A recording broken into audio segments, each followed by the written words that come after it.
Greetings, humanity, and welcome to Channel Other Doc. I am Jim. I use he/him pronouns, and this is the premiere of our short campaign of Dune: Adventures in the Imperium, a game by Modiphius Entertainment that adapts the universe of Frank Herbert's Dune series. I am ridiculously excited about this. We're going to we're going to be doing our sort of on-stream session 0. So we're going to be doing a bunch of world building and stuff today to try to figure stuff out, which is why you do not see character names or anything yet. So we don't have characters yet. So I figured we'd go around, let's go around, say hi to everybody, and find out who they are and if there's a thing in particular that they like about Dune. And if nothing comes to mind, you can always just sort of nod mysteriously and say, "Oh, you know what it is," or something along those lines. But let's go ahead and I'm gonna start before I hand things over to our game master here. We're going to start with Lynn. Hello. Muted. I think. Either that or I've gone deaf. Yeah, I'm not hearing anything. Same. Uh-oh. Oh, you gotta reconnect or anything? Yeah. The thing. Yep. Okay. All right. No worries. Well, whilst we are we're getting that sorted out, let us go then. Next, we're going to be going over to Jen. Hello. Hello, I'm Jen. I'm supposed to say my favorite thing about Dune. Yes. I was a religious studies major as an undergrad, and I love all of the references that I see and the way things are woven in to like make kind of his own concept, but using like thoughts and ideas that you'd see in a bunch of other religions, but like to create something where you can have real human stories in it at the same time, which tells me like he really like tried to get it what was going on in those traditions. I love that. Awesome. Yeah, no, absolutely. It's saying a hell of a lot of stuff in that. That's awesome. And next we're going to head over to a new face on the channel, Janie. Hello. Hi. Hey, thank you so much for being here. Is there a thing in particular you like about Dune? Lots of things, but I can't do anything specific right now. I don't even know my name now. No worries. I have the same problem. I remember there's been times, I've just sort of been, say like at a party or something, and everyone is saying like, okay, we're each going to name an animal, and they point to me and I'm like, I got no clue. I need prompts. I can't do it. What are animals? Yeah. Yeah, exactly. What do you mean by animal? It sort of descended, and it was like someone was saying afterwards. It was like we were drinking. It was one of those things where after he was saying, Jim, why can't you? It says like ape, jaguar, bird. I'm like, how are you doing that? Because alas, my brain chemistry doesn't quite generate stuff. So I totally get it. But now let us head over to Nicky. Hello. Hello there. My name's Nick, and my favorite thing about Dune is probably, the way they play around with the concept of, the chosen one. Paul, he's meant to be like the chosen one, the hero, but the story doesn't necessarily frame him as the hero. He's essentially the villain of the story in many ways. The Bene Gesserit, they're all like, they're not good people. And so it was interesting to see the way that plays out. I do, yeah. It's something. It does subvert quite a lot. That if you're not necessarily, if you're not paying attention, it's on the surface you're not going to be able to necessarily see it. But if you're paying attention to it, you realize, wait a minute. Yeah, I mean, isn't his son called like what the Tyrant Emperor or something like that? If I remember correctly. I have not read it. I have not read that far in, honestly. But yeah. That's. I need to do that. One of these days. Let us see. Lynn, how are we doing? Sound better? Yes. Oh, yeah. There we go. Oh, good. Hooray, we hear Lynn. Good. Yeah, but hey, Lynn, Gremlin art, Shive, and yeah, thing I like about Dune, I love the high tech with low tech, but kind of like mixing of like the feudal system with like sci-fi stuff. It's a lot of fun. Yeah, absolutely, absolutely. That is an interesting thing. Is that when I was sort of hunting through, looking for different things, like I was looking for music and things like that, and I was looking for keywords to use, and I realized that I should in fact go ahead and open up fantasy as well when I was looking for things, because in many ways it has a lot of things that fantasy has. Yeah. And so it's really fascinating to me in that way, and that's one of the things I like about it. Is it sort of it's genre bending. And very, very cool in that aspect.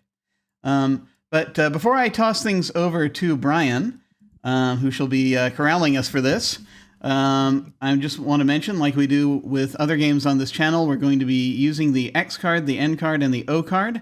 If we hit something that's crossing a line for one of us, any of us can type an X in the Zoom video chat or anywhere else, hold up a card, make an X symbol. We'll go back and do something else. If something happens that we're okay having in the game, but we don't want a graphic description of it, we can type an N in the Zoom chat, and we'll fade to black on it or put it behind a veil. So it'll be there, but we won't go into detail. Finally, if we're exploring a topic or an area of roleplay that's particularly intense for us, but we want to keep going, we can put an O in the chat to let us know we're okay and that we're all good to keep piling on the drama. Something else we can do is put an O with a question mark after it when we're moving into a difficult topic, or if we say or we do something and then think, maybe that might have been a little too much. Then everyone else can respond to that, again with an X, an N, or an O, to let us know if we're still doing okay. We're also using the pause. If any of us needs to take some time, we can ask for a pause in the game while we discuss things, or just take a break for as long as anyone needs. As a reminder, just a few content warnings. This game may contain references to violence, betrayal, drug use, imperial oppression, body horror, colonialism, worms, hallucination, thirst, and starvation. That's going to be on a rotation. If you want to see those in the chat, you can type !Dune CW, and that will show those content warnings there. And like I said, it'll be regularly popping up. Also, please remember we have an open door policy, which means any of us and any of you can feel free to step away from this at any time if we need to. It is just a game, and mental health is always more important. Okay, so without further ado, I shall now toss things over to our GM, Brian. Hello. Hi, I'm Brian Cooksey. My favorite things about Dune are Duncan, Idaho, and End of List.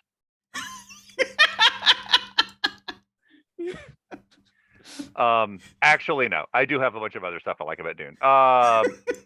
You do have a lot of things standing Duncan, Idaho on social media, though, I noticed. Oh my God. It's because he's the best character. And clearly Frank Herbert agreed with me because he kept cloning him. So, I mean, there's literally thousands of Duncan, Idahos in the book. Yeah. But one of the things, actually, the thing that really hooked me and keeps me rereading the series and watching the movies, and for the record, I have enjoyed all of the movies and all of the and the one miniseries. I think each of them has things that they have added to the to the story and the way to tell it. But without going into a master's thesis about this, because that'll be the rest of our session, I will say that Jim mentioned it earlier, and honestly, it's been alluded to by several of you, is that these books are intentionally subversive.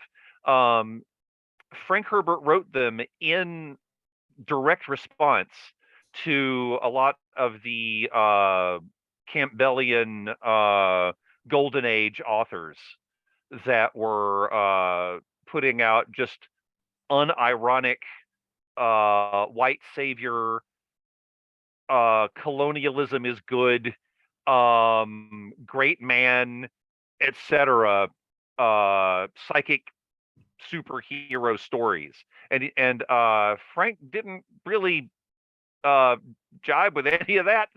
So he was like, you know what, I'm gonna write some books that show what might actually be behind all this. And turns out Frank Herbert was also a really good writer, so he pulled it off. And that is, I hope that in the sessions to come, we can hit some of that. But if we don't, and we just tell a good story about cool people doing badass things that are fun and everybody has a good time, we have succeeded. But if we can get a little bit of that stuff in there, I'm okay with that too. If we can say, hey, I'm going to go out on a limb here and just declare colonialism is bad. I'm going to throw that out there. Maybe we could put some of that in there too. Okay, so as far as our actual session and discussion tonight, what I would like to start with is all of you are working for or at least with the same noble house, and the noble houses are the houses that you know from the books and the movies. It's like House Harkonnen, House Carino, House Atreides being kind of the main one. But it is mentioned that there are a whole bunch of other houses in the Landsraad. The Landsraad being the group of houses that make decisions and vote on things. And you're going to be playing one of those. We have not decided anything about the house yet. So viewers, you get to watch us build this thing from scratch, which is one of my favorite things to do. Now, one thing we have discussed a little bit is the kind of characters you're going to be playing. You haven't detailed all of those yet, which you don't need to, but that may inform some of the decisions that you make about the house, because you want to make sure that you come up with a house that fits the kind of character you want to play. Or as we build the house, you may think you may change some stuff about your character. That works too. It's one of the reasons I like doing this stuff in real time as opposed to trying on like Discord or any other asynchronous thing, because we can all bounce ideas off each other and we come up with stuff that one of us wouldn't have come up with on our own. It's my favorite thing. So let's get started. I'm going to make one of the decisions for us. The first thing that you do is you decide how big your house is. There are 4 different kinds of houses. There are the great houses, which again, we're looking at House Harkonnen, House Carino. Then there are the houses major, minor, and nascent. Nascent is literally you're just starting out as a house. One of the decisions I am going to make, just because we're doing a short campaign here, is I'm going to give you one with sort of the best options for stuff to do and ways for it to interact. So you are going to have just graduated, as it were, from house minor to house major. So a thing has happened that has pleased the emperor in some manner, and you have been granted more domain, more power. But of course, it also means that you're being watched a lot more closely now, etc. It also means you have more enemies than you used to. So that's fun. But we'll get to the enemies bit later. And so you are going to start out as a house major, which means our first thing we really need to figure out are what are called the domains for the house. If you've looked over the stuff that I sent out, then you've got some idea what the domains are. If you haven't, I can run through them pretty quickly. You have 1 primary domain and 2 secondary domains. And by domains, what that means is we are looking at what the house is known for. Examples from the books and movies. House Harkonnen at this point in the story is known for controlling Arrakis and controlling the spice. It's their thing right now, and they've been doing it for a while. House Atreides, interestingly enough, their primary export is a kind of rice. But they grow a lot of it, and but they also have, like, because they have a lot of water on their planet, they have like a lot of sort of seafood products and related things that they do. But it doesn't have to be something you grow. It could be something you do. It could be something. It doesn't even have to be a concrete product that you sell. It could be artistic. It could be military. It could even be religious or philosophical.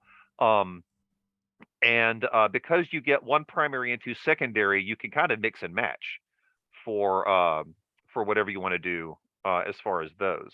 So has anybody had any ideas about? And if you want me to throw some categories out, I will. But just right off the top, does anybody have any ideas for what you'd like your house to be known for? and that could be a big category, or it could be something really specific. If you just, if you want it to be part of the story, make your house known for it, and we'll fit it into one of those slots.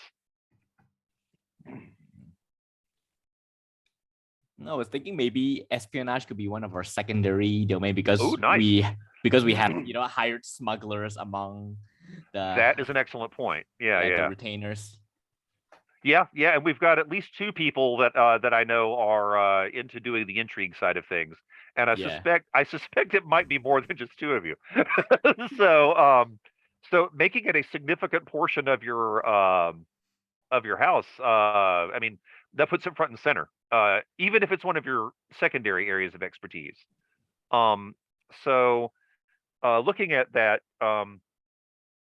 you can, and we can be more specific about it later. We can just kind of keep the espionage idea as one of the items and figure out the details of where it sits. But some of the things, some of the options are producing machinery related to it, like surveillance devices and jammers and things like that. You could literally just be training spies. You can, for example, you've got the Guinness School of Sword Mastery. That is, for all intents and purposes, a house. It is a house that specializes in training warriors. So I mean, you could literally you could have like a place where you train them, or you could be less, you could be more subtle about it, and you could have, these are the things we're known for publicly, but really what we're doing is a whole bunch of cool spy stuff. Has anybody been watching Andor? Oh yeah. Oh my God, it's full of that. It is. I am not one of those people that thinks that we need to know everything about every Star Wars character that's ever existed, but Andor is just a good show. Yeah, honestly. And so it is full of espionage, and it is full of early rebellion sneaking around and pretending to be one thing while you're actually another. It shows like the way Mon Mothma got her start, and she's one of my favorite characters in the thing now, because she's pretending to be this kind of useless senator, but actually she's sneaking around and doing cool spy stuff. So I like that. Spoilers, sorry, but spoilers for anyone that hasn't seen the Star Wars movies and has seen Mon Mothma in those. But anyway, I'm simply pointing out that that the espionage thing, I like it that you're not just engaging in espionage, but you're making it one of your things. Two things about that too, like 2 thoughts.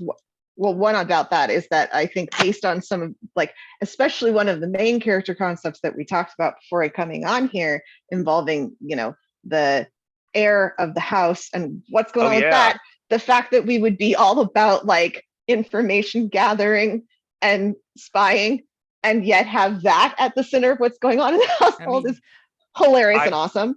I like it that that's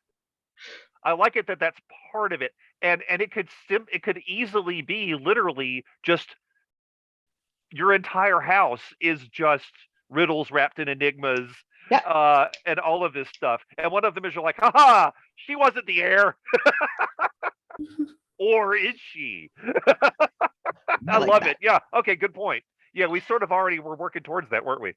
Another sort of conceptual thing, though, is since you just had us raised from minor to major house, to me that either means we came up with something totally new, or something that we do stops, like is replacing something that went away. Ooh, I like that. There's something that we're doing to push ourselves up there, and it has to do with that's a really good way to make enemies too. So I like that. Yeah. Okay.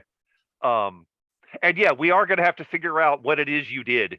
And and given that we're already like as you just said, given that we're already like clearly making a bunch of duplicitous people in some manner, like, yeah, how calculated was the thing that you did?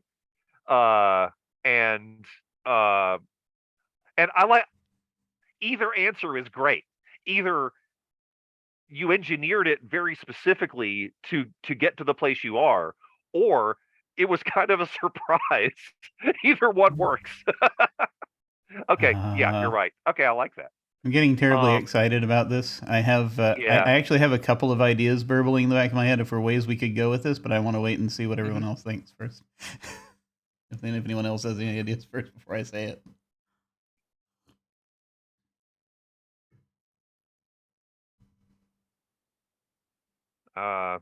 Maybe not. You may be up, Jim.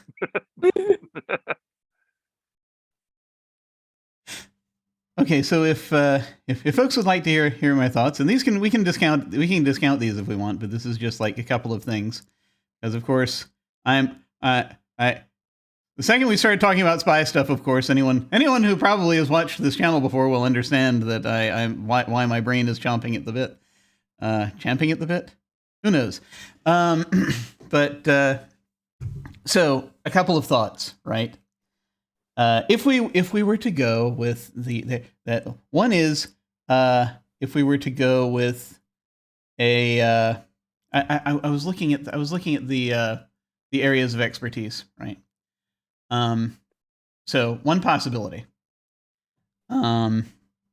is that if we're going with the idea that if we're a house that's actually about espionage but pretending to be about something else, art might be an interesting option, an artistic house. Like it seems like they're like full of like performers or artists or some other thing that's going to show up in a lot of places. But in fact, it's that's all a distraction from what we're actually doing. Acrobats make excellent infiltration experts. Oh yeah, exactly, that kind of thing, or just saying, touring artists, touring singers, something like along those lines is a possibility. Ooh. Because of course, the touring idea. Okay. Yeah, because of course I'm making a note. Yeah. I love that trope. But the other option that I was thinking of actually is has to do with sort of the science area, the science arena. When you were talking about coming up with different technologies to facilitate things, I was thinking that we might be on some side or another of the situation with machine intelligence, where either we're secretly doing something terrible, either we're doing something terribly illegal, or we're rooting out people who are doing things that are terribly illegal and are using and slash or True head of our house is an AI. No. And so that we're just kind of like we have as a front a lot of sort of technological things, so we can get into the right places. Idea. Okay. So those are the two ideas that I had as possibilities. Like I said, we don't have to do either of them, but that's currently where my brain is. Definitely high I like stakes. both of those. Yeah. Yeah. I figure like one would be more sort of light RP fun, and the other one would be more just sort of tense stakes. I think both would be tense stakes. You would have to kill a lot of people if we're going to be the Yeah, that's one involves more direct. One involves subtle killing. The other involves direct killing. I think that's probably. Oh my gosh, no kidding. Yes, Dukebot 4000 says we're not allowed to do that. Oh, the highest heresy in the land. We're directly like. So we may not want to necessarily go that far, but I like the idea. Okay, well, one of the ideas that I do like, one of the tropes I like actually, is the monster hunters that become monsters themselves, and like going after, like being sort of a holdover of the Butlerian Jihad, and still like you said, rooting out possible AI throughout the universe. It means, you're gonna find some of that technology, and do you succumb to the temptation of we do though. We do. Yeah. Yes. That's how we rose. I like that idea. And how do you disguise, of course, that that you are using some of that if you run it that way. So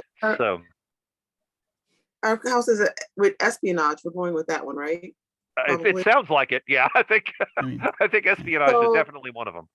Whatever other specialty we pick, we could have like a fake specialty Yeah. as like True. a couple specialty. yeah. And even And like half the household thinks that's the specialty. Like you have Ooh, to that's be even to better. a certain Oh, that's point even- Well, yeah. you're in the absolutely household to right. know that that's not even Yeah. actually the specialty. And like, Oh, yeah, that's that would an work excellent idea. particularly You're right. well I with like that. the artistic one. Let's say if for example, Yeah. we were sponsoring some kind of college or something, or some kind of academy where people go to learn the arts. And Oh yeah. so there And- are possibilities there. Arts. Yes. Yeah. Well, and the special and promising students get Yes. to go into the advanced studies.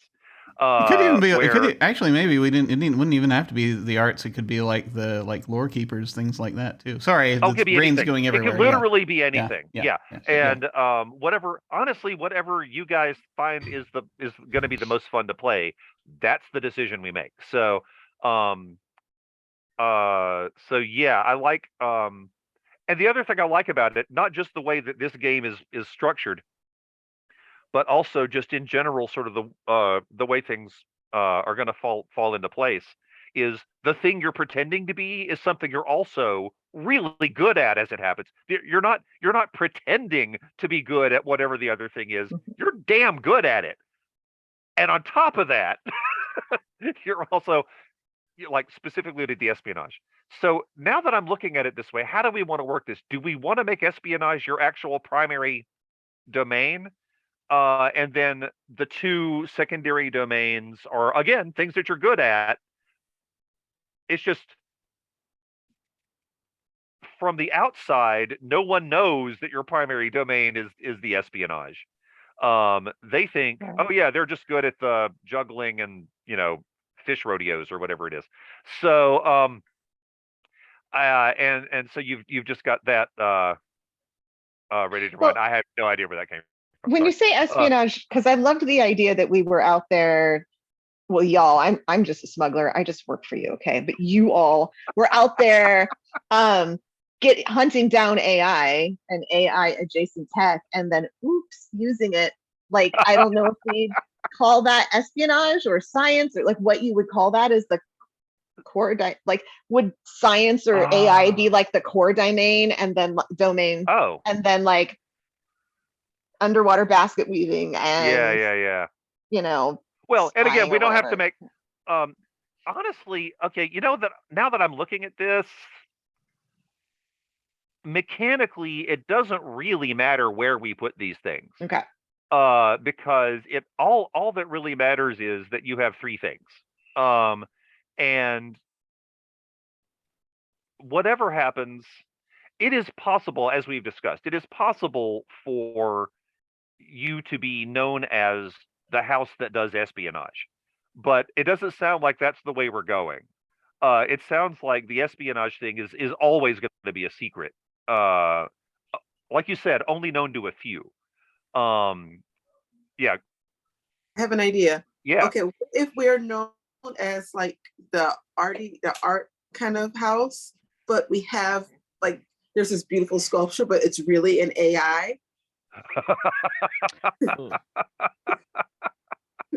But this So we looks have like planted all over. Oh my gosh. Yeah, that could work. Oh, that's interesting. There's a button in your room that if you press it, statues all over the friggin' known universe are gonna stand up. So this the thing is that we lean into, in the espionage side, we lean a lot into surveillance, right? Sounds like it. And yeah. so We have we'd, basically Alexa statues everywhere. Yeah. so what we Yes. have is we'd Yes. have like Yes. touring artists selling off their pieces, right? They Yeah. could be sculpture artists, they could be whatever. And concealed within is the surveillance tech. And what we're actually selling to some customers is surveillance tech. To some customers, yeah. I mean, you And to could some also do- customers, we're just selling a piece of art, but we want to keep an eye on them. That's right. So something like that, maybe. Yeah, and some of those statues are legitimately just statues.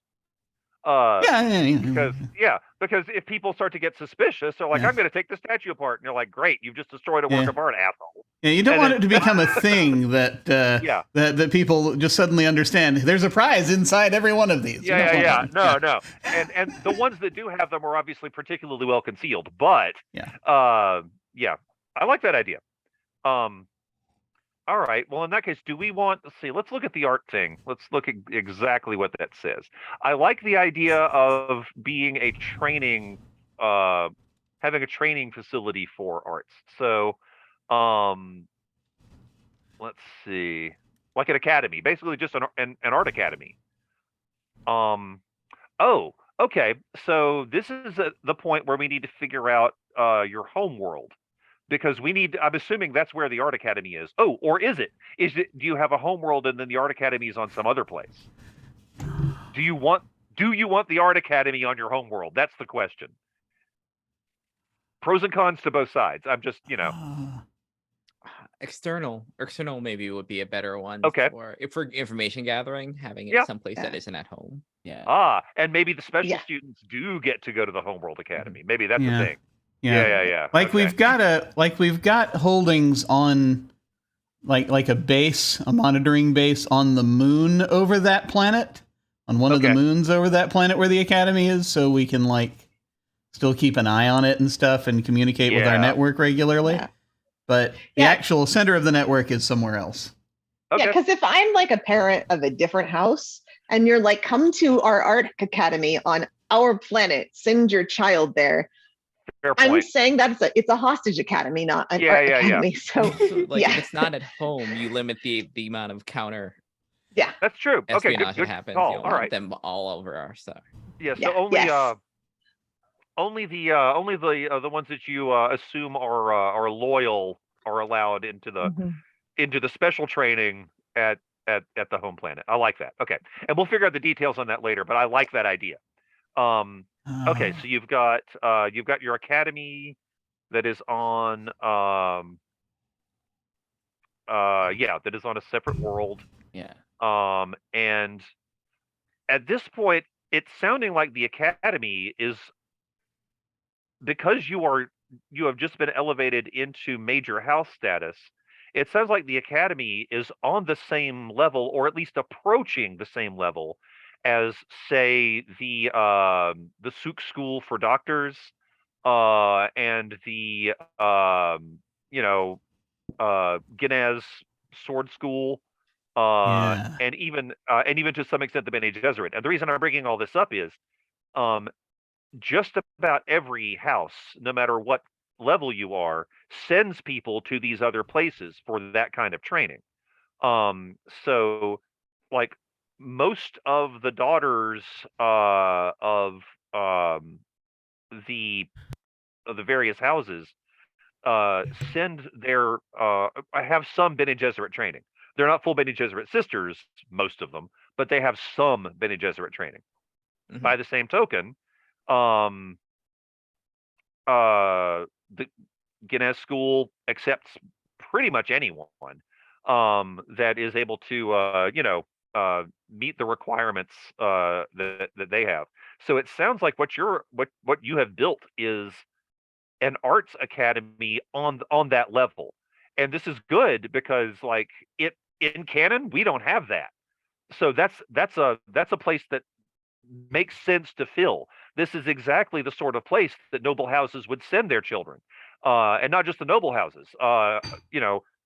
Commoners. Oh, I like this idea. Okay, so you've got commoners that also aspire to a life that they could not achieve if they remained where they were and what they were doing. But if you become a particularly famous artist in some manner, that can elevate you into the lands of the nobles and all of this, which means that maybe some scholarships are given to some promising spy-looking people, and they get elevated as well. And just like you've got a lot of people with Bene Gesserit training that have some loyalty to the Bene Gesserit, but are also members of their houses, you're going to have a bunch of artists out there that you have instilled some level of loyalty to your house. So That's awesome. Yeah. I like Give them a this. leg up. Yeah. You get them Yeah, into yeah. a position. Right, and even if they don't get trained on the spy side of things, even if they just happen to be a particularly talented and well trained artist, they just go off. And because this is an arts academy, I feel like it's focused. It could be focused on many different kinds of arts. It doesn't have to be Yeah. visual art. Because Oh. Keep things diverse. Yeah. The too. cool thing Yeah. is it's their placement just gives us more access to things regardless of then what, that we can use. You can up. have cross disciplines of like architecture and sculpture.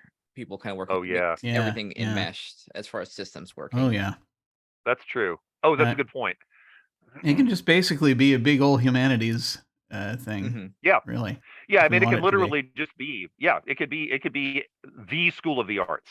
Mhm. And you've got, and again, this sounds like the sort of thing that you've been doing for a long time, which means that you've built up a significant university. You built up, like, it probably takes up a big chunk of the planet it's on at this point.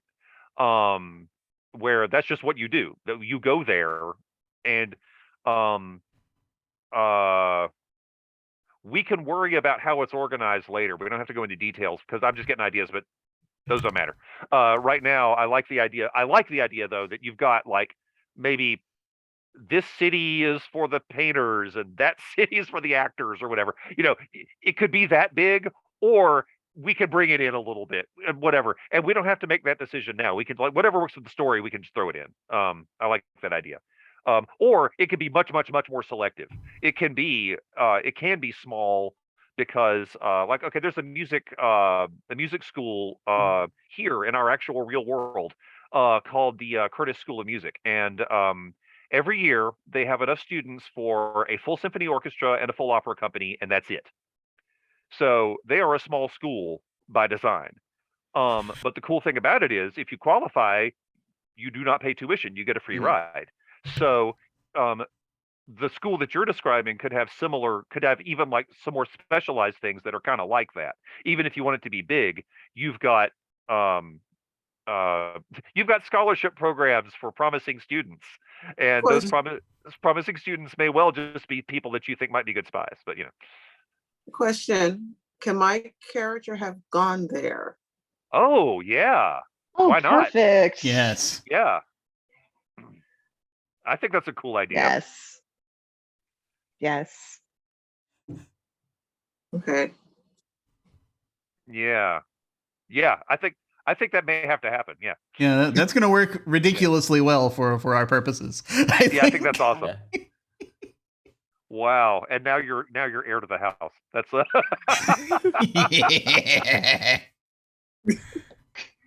that's and by the way, later on, we still need to work out the details of that. We haven't figured out exactly what your deal is yet, and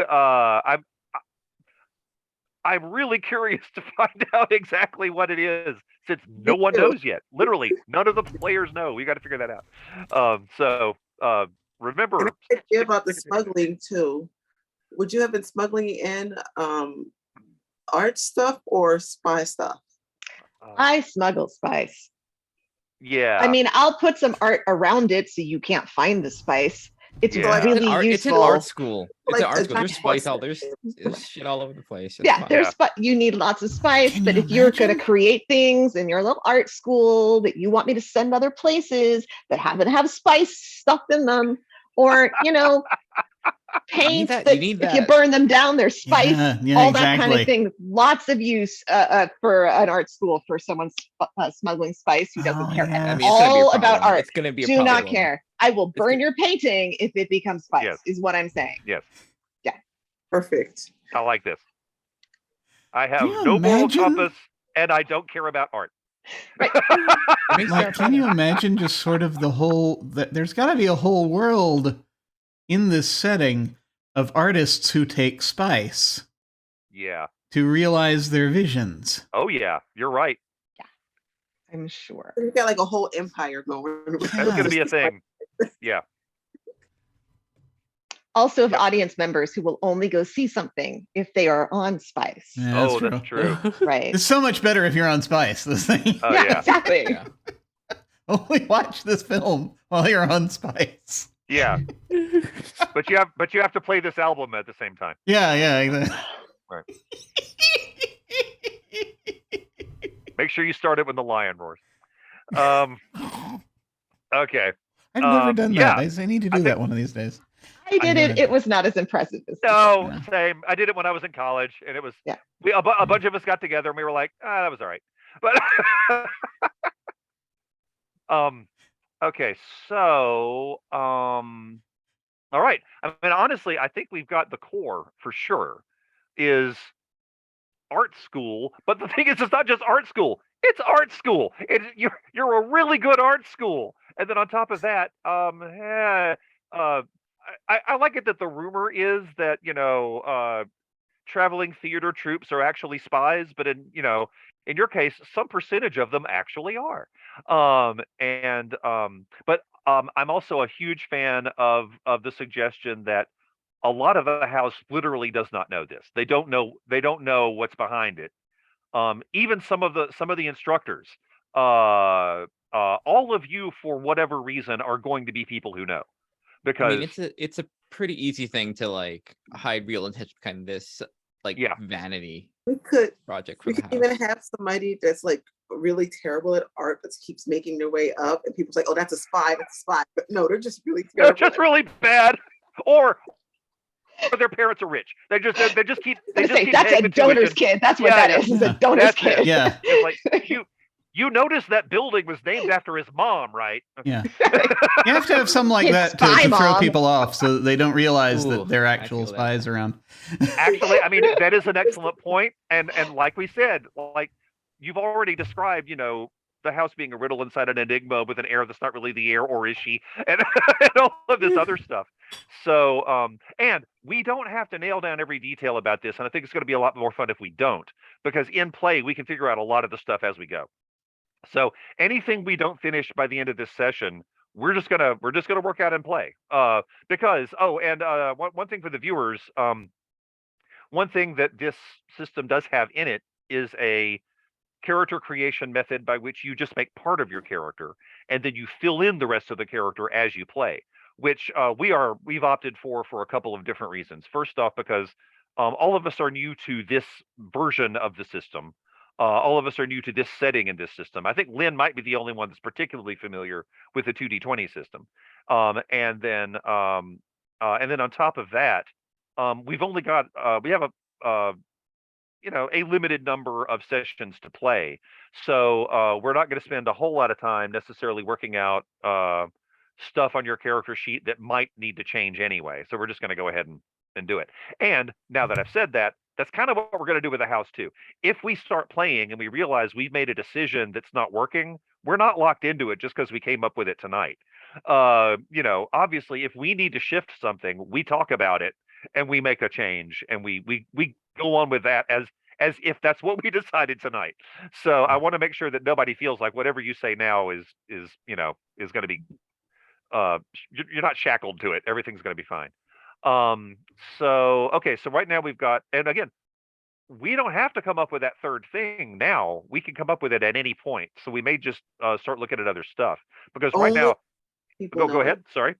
What? Only certain special people know what that third thing is, and we just aren't in that loop yet. Yes.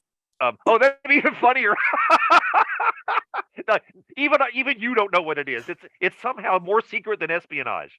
It's a new thing that we made up. That is it's super espionage.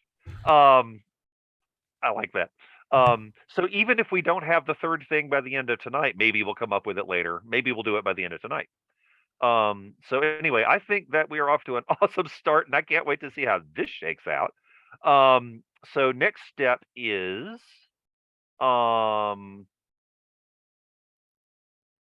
or at least one of the next possible steps, and we don't necessarily have to do these in order, but the next thing on the list is to describe the home world. And in this case, we can decide what the home world itself is like, and we need to also describe the the world with the academy on it, because as we've mentioned, it's not on your home world. And I'm using the word world instead of planet because it can be a moon, it can be hell, it could be a space station. It could be part of a larger planet that has other stuff on it, other houses, other things like that. And I apologize, but I have thrown in yet another wrinkle because when you one thing that is going to get your house a lot of attention, which some of you do not want, because like kind of your whole point is look over there at the art stuff, don't look over here at what we're doing. So this is going to be a challenge, which I think is kind of by design, is that it is almost unheard of for a house to change status. It is nearly unheard of for a house minor to become a house major. So this is a big deal. This is something that all of the other houses are going to take note of in one way or another. And it doesn't have to be this way, but traditionally, becoming like a larger type of house, becoming a house major, is supposed to come with more land, more like another world. So if you also want to come up with a third thing, like maybe a whole planet or just a moon or something like that, that is now part of your domain as well. Unfortunately, the game has a thing called domain, but you know what I mean by domain in this case, like part of the lands that you now control. If you want to also come up with that, and once again, we don't have to do it immediately, but keep in mind that you are free to. This is the thing that you now get. That now that you're a house major, much like when House Atreides gained control of Arrakis, but in their case, they left their home world and had to move to Arrakis. In your case, you're keeping your home world, you're keeping your academy world, and now you get another thing too, which is great. You've got more stuff, you've got more resources, but you have to use your resources to govern the new place. So I apologize. I've given you 3 things to come up with. That's that's what we got to figure out. I just have in my head that like if the idea was that we were promoted, or I'm sorry, you were promoted from minor house to major house because of the school, that like you're using the new planet or moon or whatever for the expanded like academy, and now you just have like the adjunct academy at the smaller older place. Like it's just interesting. Like it's like a little like extra place where more it's still the academy, but like shadier stuff can happen because everyone's over on the other place. And people have different reasons for referring to the old academy, right?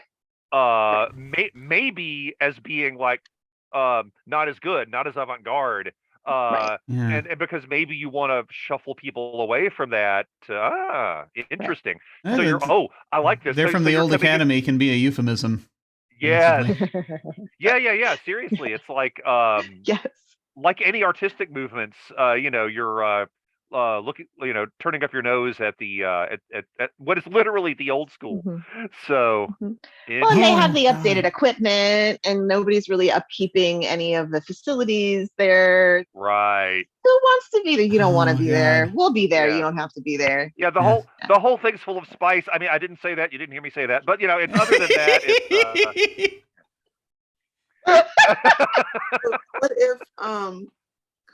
what if we like it's an art school type place, so there would be sculptures.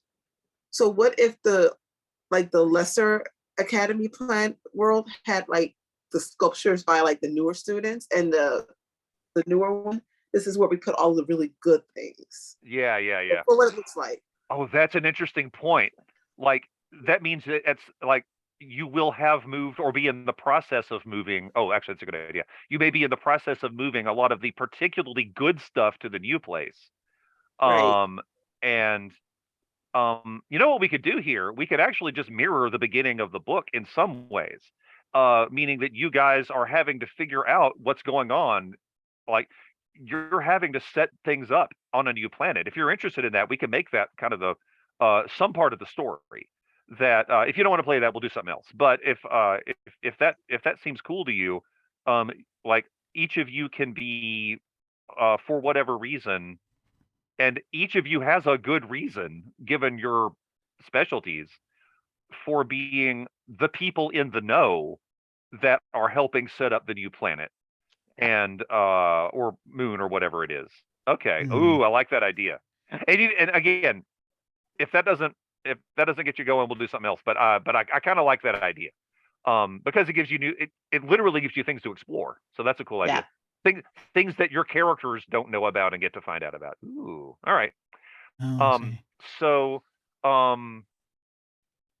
do we want these three places to be different from each other in some way? Like or do we want them to be similar? Does it matter? What sort of environments do you see each one having? And Arrakis notwithstanding, this is not the sort of universe that has like one biome per planet. Arrakis has very specific reasons that the whole thing is a desert.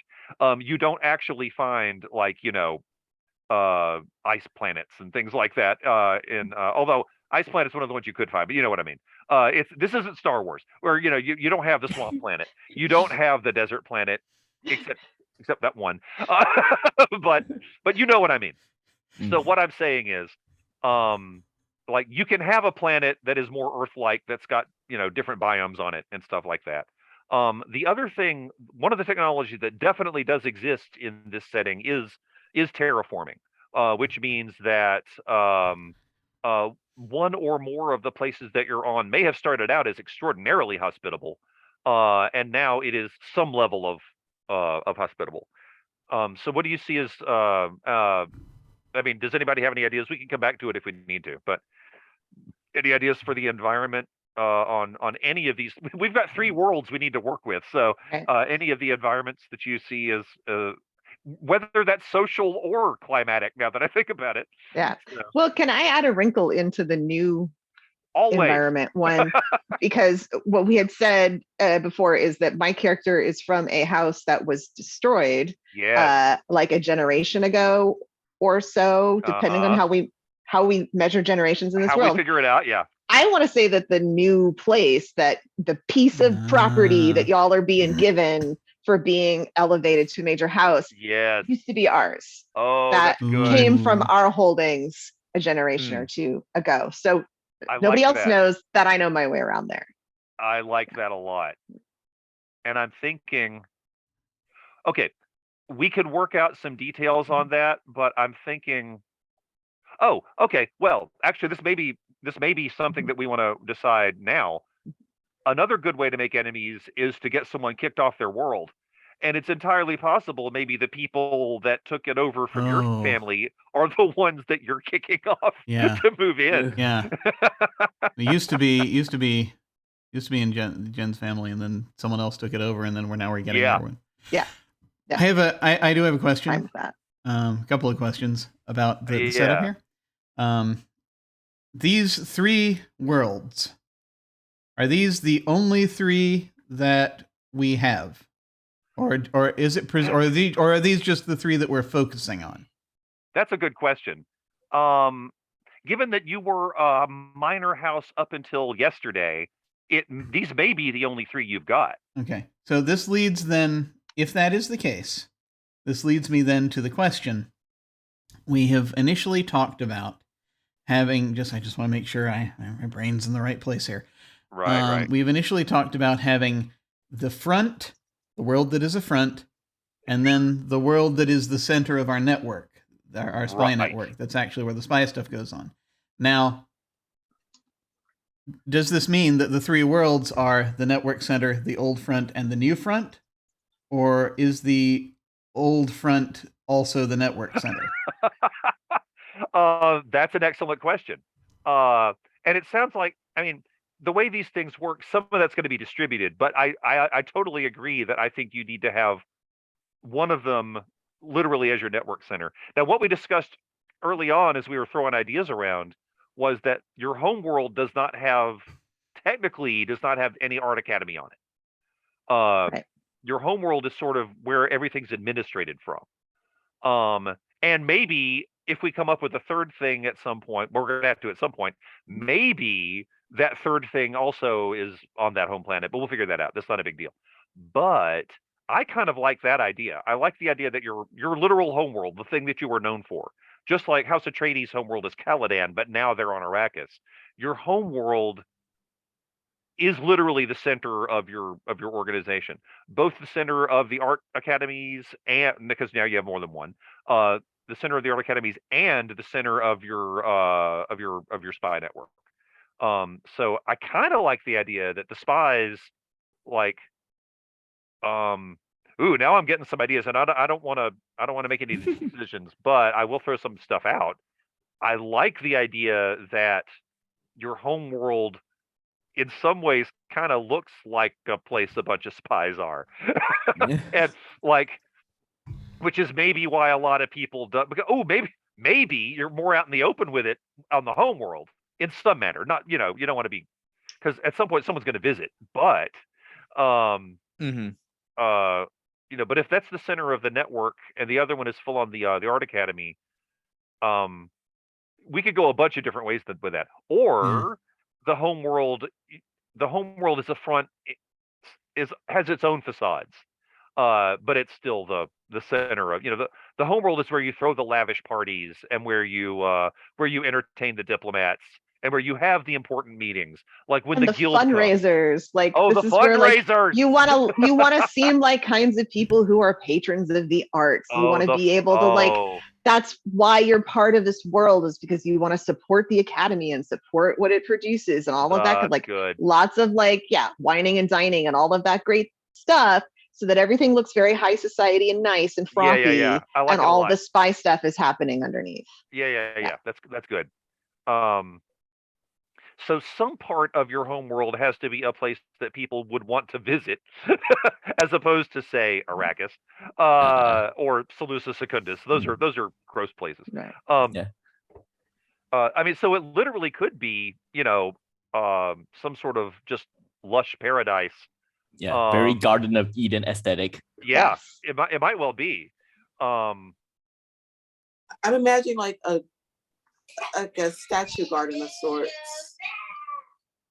or fountains or something. Oh, okay. Mm-hmm. Yeah. Kind of like Versailles, or some of the 17th century French palaces. Yeah. Oh, I love it. Oh, holy crap. You gotta have mazes, like hedge mazes. Yeah. Because first off, that's fancy, and secondly, like, that's so tacky. It's also like a really cool spy thing. Like, if you got your hedge mazes, you're confusing people. And Oh boy. Can't have your spy planet without your hedge mages. Come on. Mazes. It's an inside joke among the royals. Mazes. Yeah. All the mazes everywhere. It's an inside joke. Yes. Oh, I love this idea. Okay, so now it's kind of like Homeworld, and we need to come up with a name for it at some point. But Homeworld is Fancy Planet. It's literally it's Planet Versailles. It is the place with the palaces. It's the place where you're showing off your wealth. It's the Could place. it be Planet Versailles? I mean, why there's not? a Paul. Yeah. Well, and here's the thing: the setting that we're playing in knows its history, because House Atreides claims they claim descent from was it Aeneas? Or Agamemnon. The Roman guy, is it? The Greek hero. I feel like it was either Aeneas or Agamemnon. I have to look it up now. But yeah, they. But it should be Agamemnon, because Atreides is like one of his names. It was Agamemnon then. Thank you. So I mean, they I knew that. Yeah. So they claim descent from Agamemnon, meaning this is a place that knows its history. You could easily have a place that named itself Versailles, literally after that, that thing back on Earth that we read about. So yeah, why not? Yeah, but the name is exactly how it's pronounced, instead of the fancy way it's actually spelled. Oh, like okay. The translations got lost in the 10,000 years Yes. since. That's not bad. How do we want to spell that? Yeah. VERS. Y-E, I don't know. Can we put a hyphen in? Yeah. It's VERSE-EYE. Oh, God. I was just going to put the hyphen in the middle, but Let me see if I can figure that out. Versai. Gratuitous hyphens and dashes. Yes. All right, let me see if I can figure this out. Hang on. That's We can left. change it later. Oh, I'm on the wrong sheet. Here we go. Where is my other sheet? Or it can just be VER''SAI. Just something simple like that. Maybe that's Oh, what we actually, honestly, I like the simplicity of VERSAI. I kind of like that. Yeah. And again, we can change it later, but right now I've just got it up. I've got it on the house sheet, so Nice. we're good. We're But going to which- get into such an argument about how to spell Yeah. this planet's name. Okay, that's how we stop that. Some students spell it one way. Some people who are from the planet spell it another way. Ooh. It's spelled one way. No, you got to Nice, promote. nice. You got to like Yes. promote Yeah. the different. Oh, You have like okay. the old form and the new form if it's been around for a while. Also, And, this is legit, and almost every city in the United States has this. I think almost every city has at least one street or neighborhood that like the locals pronounce it one way, but everyone from outside pronounces it a different way. And and I'm not. The city I live in has a bunch of those. So like we know who's lived here for a while is really what it boils down to. So I think we've got that. We've got not necessarily actually even to some extent maybe with the pronunciation, but also definitely with the spelling and except look, you guys are spies. Maybe spelling it a certain way means something. good. I like that. And we could figure that out. Which Yeah. one of the planets is this? I'm sorry, I had to leap up for I a think second. it's your homeworld. Your homeworld is Yeah, going to homeworld, be is yeah. going to be literally called Versai. So Look, we are spies. Everything we do means something. yep, True. you're not wrong.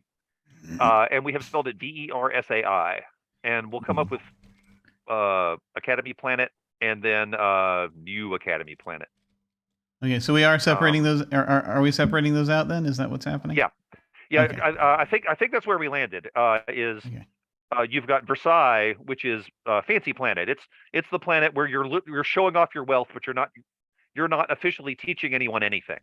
You are literally it is the place to stun visitors. Like when they walk in, you've got the fountains that are doing impossible things. It is the place that the best art from the Academy ends up, but it's not the place that is producing the art. It's the vault, basically. It's the vault, and it is also you've got visitors on a regular basis because you're showing off, and you're and also maybe using that opportunity to get some like really good information or whatever, or drop off a load of spice or whatever it is. But you've got having regular visitors gives you an excuse for a lot of stuff to be going on that is actually at least three layers deeper than it looks. And that is or is not the network center, just so I'll know. I think it should be the network center. I mean, if anyone disagrees, I like Versai as the network center. I like it as literally it's the administrative center, and it's known as the administrative center. So you've got buildings there dedicated to running the academies and doing all of the stuff that a house needs to do. Something else we need to figure out is how far apart are these three worlds? Because faster than light travel has to go through the guild. Interplanetary travel, on the other hand, is entirely controlled by the house. So if you want, say, home world and first academy world to be in the same system, maybe that was how you built things up. But now Yeah, this I new think that one, maybe works. Just and to be maybe able the to new travel. one is Yeah. requires guild assistance. Okay. Yes. Yeah. Which is perhaps where Jim's character comes in. Yes. So, okay, I like this a lot. Okay, well, crap, that was easy. All right, so we'll figure that one out. And again, we can come up with names and stuff. Let's see what else we need to talk about with the house, and if we want to skip around on some stuff. But I'm really glad we did that homeworld thing next. That yielded some pretty cool stuff. All right, we can decide what your like if you have like a house. Well, actually, not if you have. You're gonna have some sort of a house crest. We can decide what that looks like. Yes. Yes, that'd be good. let's see. We will come up with house traits, and the house traits work just like character traits. It's literally there's a list of them in the thing, and we can come up with what those are. We are going to have to figure out what the this is interesting. And again, we don't necessarily have to come up with everything in this session, but we need to put some thought into what each of the roles of the house, like what kind of person is in those. I mean, the most important one we need to come up with is the ruler. And one thing I want to point out now that we're kind of talking about it is while we're thinking about the ruler, the noble titles in this setting do not follow the same rules that noble titles in a European country follow, by which I mean Baron Harkonnen was more powerful than Duke Leto Atreides. And in the European system, a baron is below a duke. But that wasn't how that worked. He was a baron, but he had a lot more land and a lot more money and a lot more power than a guy with the title of duke. What that means is these titles are meaningful to your house. These titles are the things that you carried from whatever your history is. And I'm pointing this out for a bunch of reasons. Whatever we decide the ruler is, we can come up with whatever title for them we want. It doesn't even have to be from the European system. It could be anything. It could be, we could come up with something from like just any cool title that we like. That's the title that we can give them. Just wanted to make that clear that we're not bound to European names.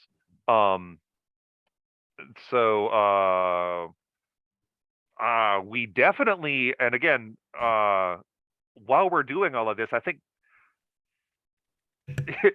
two very interesting things have occurred to me. We need to come up with a ruler, obviously. Every house has a ruler, and this is a feudal system, and it is going to be, that's how that's going to work. You're going to have a person that like gives orders and they get followed. We got to figure out what's this person like? What is the head of this house that we have created like? And how many of you know what they're like really? Do any of you have an idea? I mean, is that person possessed of as many secrets as the house is, or not? Like, what does that person do? And each house has an actual position called spy master. What does the spy master of the spy house do? What's that person? Oh my gosh!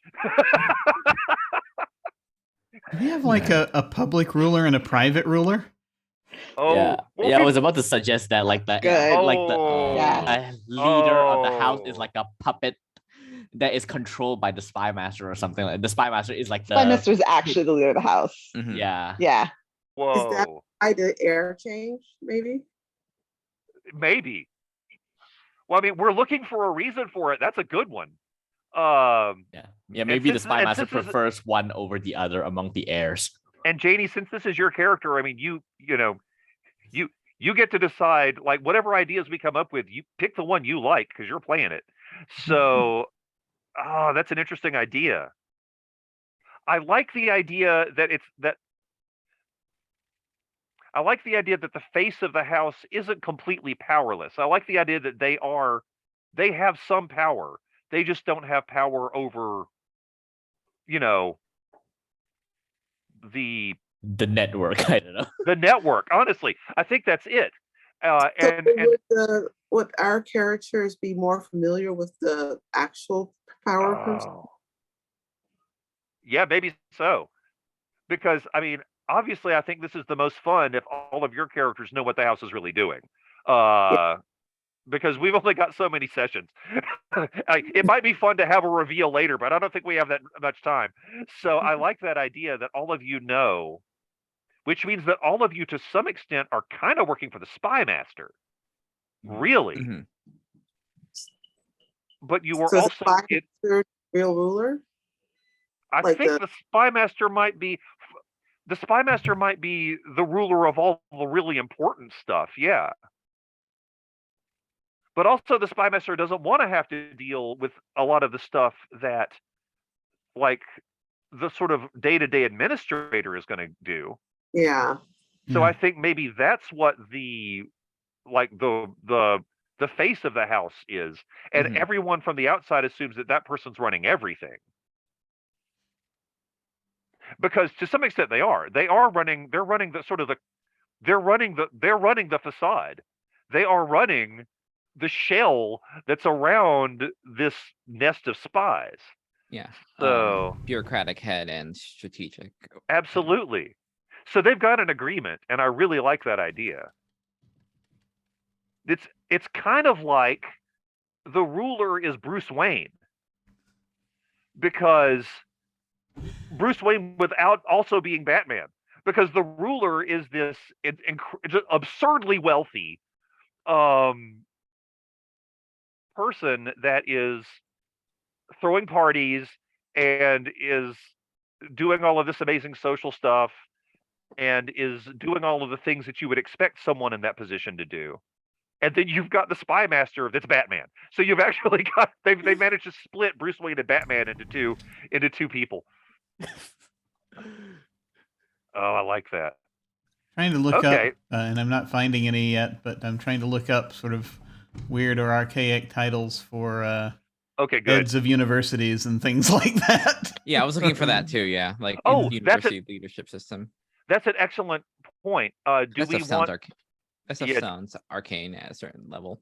Yeah, do we want the I think maybe the okay, we're just going to call them the ruler and the spy master because those are still sort of their titles. Mhm.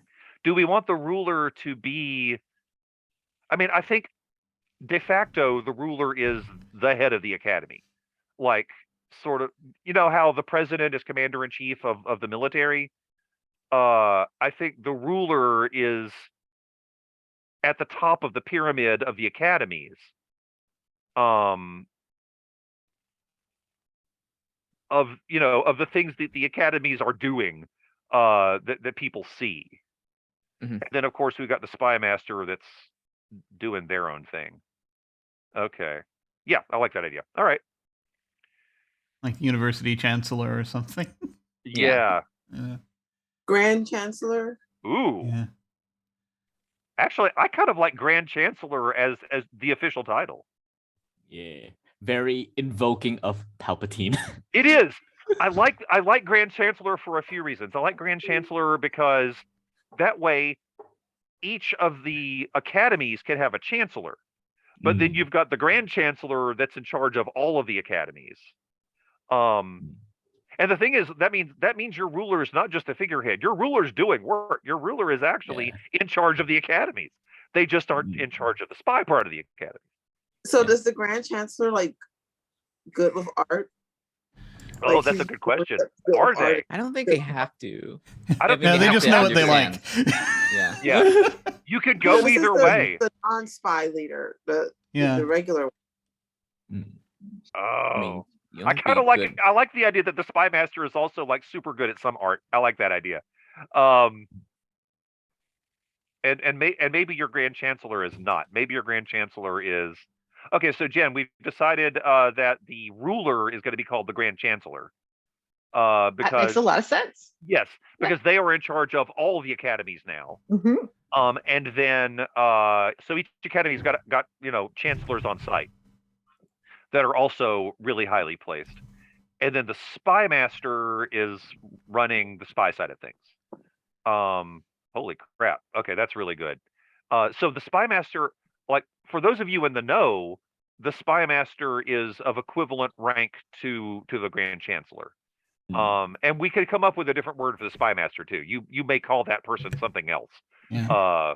It's a very obvious thing to call the person who does the spying. Yeah. Well, and the thing is, like in canon, every house has a spy master. Every house has a master of assassins. Yeah. Like Thufir Hawat, the Mantat. That means he was just like, I'm the master of assassins. So, so all right, you can do it that way. And I like it that spy master and master of assassins, those are two different things. Those are all right, so yeah, we may come up with a different word for spy master, especially within your house, because of the importance that role takes on, given what you're doing. And if anybody has any ideas, throw them out. We'll come up with something. We may decide it later. What are the other Administrator or something things? like that. Oh, not bad. Hang on. And now I have to. Here we go. What are the other things we need to figure out? We know who the heir is. Oh, no, that's interesting. Okay, so consort isn't something we necessarily have to figure out. For example, in the books, Jessica was consort to Duke Leto Atreides. House Harkonnen did not have a consort. So it's not something that's necessary. If we come up with a reason to have a consort, we can. We haven't even figured out the gender identity of your ruler yet. So, we don't know. And Can the that doesn't consort? necessarily. Yeah, sorry. Spy Oh, whoa! Oh, I like holy that. crap. Yeah. That's good. Wait, what was that? That was that's good, yeah. distorted to me. The consort is the spy master. Yeah, Oh, so okay, they're yes. okay. that's a good So, idea. oh, that's interesting. We can totally do that. That's That's what I was fantastic. thinking, is that either they're the spy master, or they have, or if the spy master doesn't want that many eyes on them, then they're still they're part of the spy network. Basically, the consort would be very high placed in the spy network, if not the spy master. Now that's interesting. But they could be. It depends on how. Do we want? How they could? There's a lot the consort could get away with. So I mean, it could work out very interestingly. Yep. And So it's going to sound bad. I watched She-Hulk, yes. and there was this character in one episode, Madison. Oh yes. my gosh, I know. I know. Yeah. But I want Madison in every Marvel property from now on. This has to happen. My review of every Marvel show and movie from now on doesn't have enough Madison. That's fair. But It's very fair. but Like nobody would suspect the Madison of anything. no, Other than you're exactly right. partying. Oh, this is fascinating, actually. So what we've got here is we've got the ruler that is pretending to be, in some ways, a lot more vapid than they are. Or not more vapid, a lot more superficial than they are. And then what you just suggested is you've got the consort that is actually the spy master that's actually going even deeper into that. That's just like that the arm candy is running the spy network. And I love this idea. I think. Yeah, and that would be interesting, because then we'd have all this ceremony and layers of bureaucracy surrounding how marriage, how the marriage of the ruler works in our in our house. Right. And it's all to basically protect the fact that that we're positioning the yeah, and the two thrones next to each other, as it were. Absolutely. Oh, and again, this fits really nicely with your, wheels within wheels, riddles within enigmas. Like once you think, like if someone does get deep enough, because the thing is, your house has secrets, and secrets exist, which means someone diligent enough and smart enough and lucky enough could find out some of your secrets. That's going to happen. And what you've got literally at the top of your pyramid you have made it so incredibly difficult to unwind all of those layers to figure out what's even going on. It would also be funny is if we have someone in a house position who is known as the spy master, but doesn't actually have anything to do with the spy network. It's a performance. Because like everyone expects you to have a spy master. Everyone's going to have a spy master. So they just so the consort just hires someone to stand around and look sinister. And so everyone thinks that's got to be the spy master. But it's not. It's just someone who's playing the role of the spy master. Okay. Once again, I'm going to exhort each of you to watch Andor, especially episode 7. But because something like that basically happens. Okay. There's a lot of double, kind of like side speak. Yeah. Okay, so how about this? How about, yes, you have an official spy master that does the things that one expects a spy master to do. And it is not unusual. In fact, it's probably common for everyone to know, especially a house that is as prominent as yours is. It would be assumed that everyone would have some idea of who the spy master for the house is. It's okay. It's just like we know who the head of MI6 is. Like we know who runs the CIA. Those names are public. This is basically that position. Yeah. So And I think any spies that they're running, and I know this doesn't parallel with MI6 necessarily, but any spies that the public spy master is running are decoys. 100%. They don't have anything to do with the actual spy network. I like the idea though that this person is doing like they are doing a competent job. They have to be shown to be doing things that a house would do. Yeah, I mean the decoys can get useful information. Yeah. We're just not putting any of our real resources behind I mean, them. they have to functionally run some spycraft, but it's like minor. It's very minor. Harmless. But the other thing is, like every now and then they like end up being surprisingly good at something, because that's going to happen. If they happen to be like particularly bad at something, if like every now and then they screw something up. Yeah. But it's calculated. Like they screw something up in order for other people, either it throws people off a trail, or whatever. But and I mean, sometimes people just make mistakes. That's a different thing. But you know what I mean. You've got this person that is, we'll just say, reasonably competent, in order that like it, so that your house isn't seen as the threat that it really exactly. Oh yeah. So the people, that's silly art academy house. Like they don't take things that seriously. Like why would that's just not their style, right? Obviously, exactly. Our spy network. Our spy network. Are they going to find out? Sculpture, yeah. When they sent a shipment of art to like the whole complete wrong planet, you know, what was that? Yeah. Look, I have the invoice notice right here. This is where I was supposed to deliver it. I don't know what you're talking about. Don't look at me. Our spy network I'm just the delivery driver. Yeah. Our spy operations look as minor and vapid as the rest of the house appears to be. I like it. Yeah, I like it a lot. Okay, well, I think we got that. Okay, so yeah, I really like the consort being in charge of the spy stuff. And we could figure out details about the people later, because they will come into this. One of the things that I do want to point out is, and as a couple of you have already brought up, the rules that govern what a marriage is, or what a relationship is, or what happens within the house are entirely up to the house. The emperor does not care. The emperor just wants you to do what it is that you're supposed to do and keep sending money up the chain. That's all the emperor cares about. So we'll figure out, although if anybody has any ideas, if you have like an image in your head of the ruler and or the consort, throw it out. We'll figure those out too. And also, eventually, we need to come up with names. We'll work on that. While we're thinking about that, let me look at the rest of the stuff just to make sure we kind of hit all the things. Okay, so the house is going to have various advisors, a chief physician.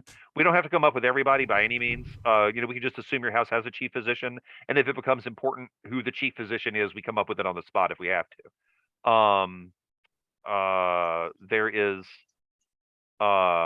There's a marshal that is basically sort of internal security. They ensure that the laws of the house are enforced. You got counselors.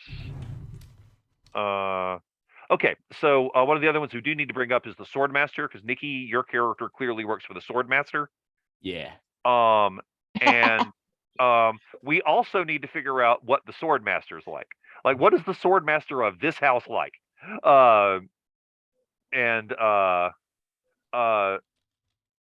Nicky, like you get a lot of leeway on this because it's your boss. So if you've got some ideas, whatever you want, we can work with that. I think after listening to most, I think maybe for my character they can be, because Jen, you mentioned that your character comes from the house that was like destroyed, right? So maybe my character could be like one of the refugees, so to speak, that got assimilated into the current house that now occupies a former planet. And eventually they're like sort of like very down bottom of the rung, and eventually is just, you know, just placed into the academy to be trained to be of use. And then but then they don't really take to arts and espionage. They're better with the blade. And so the Nice. swordmaster maybe one day just walking around the academy saw my character doing sword stuff, and just I'm taking you in and train them specifically to be a bodyguard, and that is all they will ever know in their life. Interesting. Yeah. I like that. So my question is, do you want to have just been trained by the swordmaster, or do you want to be a graduate of the Guinness school? Because you could go either way. I think It's not going to affect how good you are. You're going to be really, really good no matter yeah. what. I think wherever you put your points is where you put your points. Yeah. But Yeah, I think he'll be just he's just personally trained by the swordmaster, like separate from the other school. I like that idea. However, maybe the swordmaster trained at the Guinness school. So you're getting the benefit of someone with that training, but it's focused on you. So it's like, yeah, that's why you're this good. I like that. And also clearly you showed some natural aptitude. Yeah. Speaking of like people working for people, I think we kind of know where everyone is except the Mentat. So Mentat. And again, if you don't have an answer for this, that's fine. But where do you see your character fitting in? I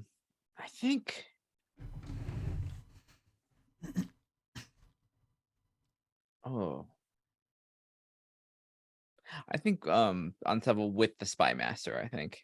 Okay. Or the consort. Right. Yeah. What? I guess we're gonna have to call that person the consort. Okay. But we know what we mean.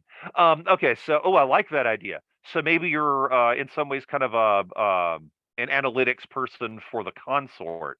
And also like whatever you decide for your character when you start assigning your stuff, that'll be whatever your specialty is. But I like that idea. Okay, so you're yeah, that's a cool idea. Okay, got it. So I mean, on some level, my character's gonna have to kind of do that song and dance where like I kind of have to act like the consort's like 8 or something like that, or somewhere like fit in with that thing.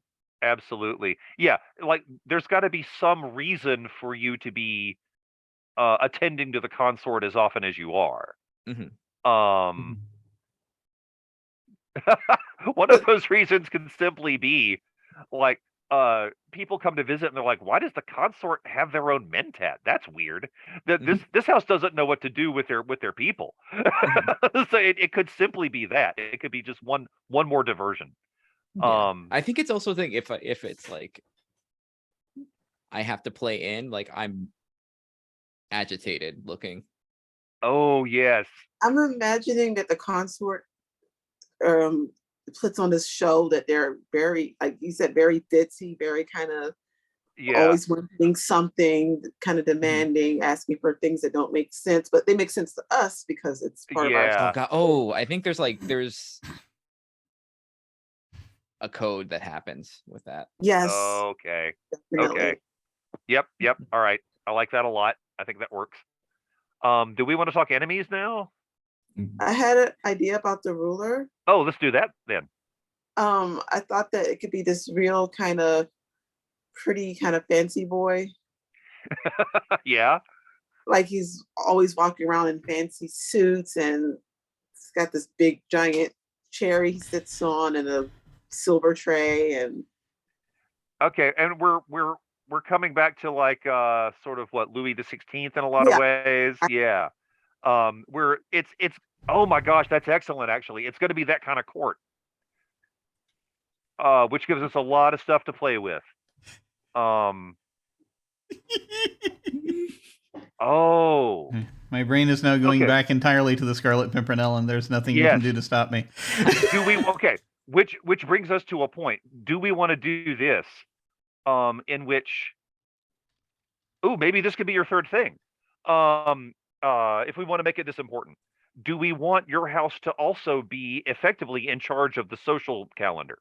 Meaning, you've got like you have to show up for this ball, or the people that care about these things are going to snub you. You you have to buy the new dress, and for this party that this house is running, or I mean, or again, or you'll fall in social status. Yeah, it's important because I think on some level we have to control, as also being spies and having the art, have to control the trends and the. Oh my Yeah. gosh, I think that's going to be it. Hang on. Fashion. Let me get back up to the list, because I think We I can't think they have control one that. about it. We're no like it's not going to do us a lot of good. The ruler's job, a good ruler's job, is not to wield power, but to draw attention away from it. Mhm. Hang on. I mean, I feel like that actually kind of is true, like, anyway. It is. Like, Yeah. in general, yeah? You're not wrong. Yeah. I will give you some insight. I briefly familiar with administration with an art school, so that's Nice. So you're kind of yeah. Also, my messy. my son attended. It was a public school, but it was an arts focused school. So I'm drawing a little bit from that as well. All right. So hang on. Okay. Yeah, we got it. I think if you're okay with this, I think your third thing is literally going to be political. Meaning it's the social aspect of the political side of things. But if you look at the list, it's on page. I don't know what page that is. Here we go. Sorry. Page 90, near the top of or 89. Sorry, it's page 89 of the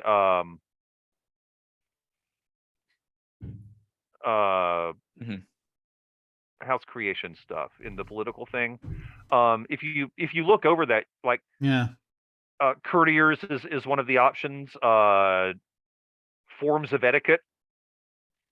So I mean, couture sounds- fashion is right there under machinery. yeah. So it sounds like, well, and you've clearly a lot of the high fashions are coming out of your academy. You've got clothing designers in the academy that are making the things that everyone wants to wear. Well, I mean, it's like it is like levels of like stacked control on top of each other. Yeah. Oh, so if this works for you, I think we found your third thing. Which is what you use the homeworld for. So like not all of the Yeah. parties, but some of the biggest parties are going to be at your homeworld, which means people have to come to you. But I also like the idea of someone from your house hosting a party for another house. Like if you've got a representative of your house at your party, or of the spy house, if you've got a representative at your party's a bigger deal, which means every now and then your ruler shows up or the consort shows up, someone super high. Having the concert show up. I would think be, the like, consort shows up on probably all the parties. Just It's hilarious. The consort shows up at more parties than you would think they would. Yeah.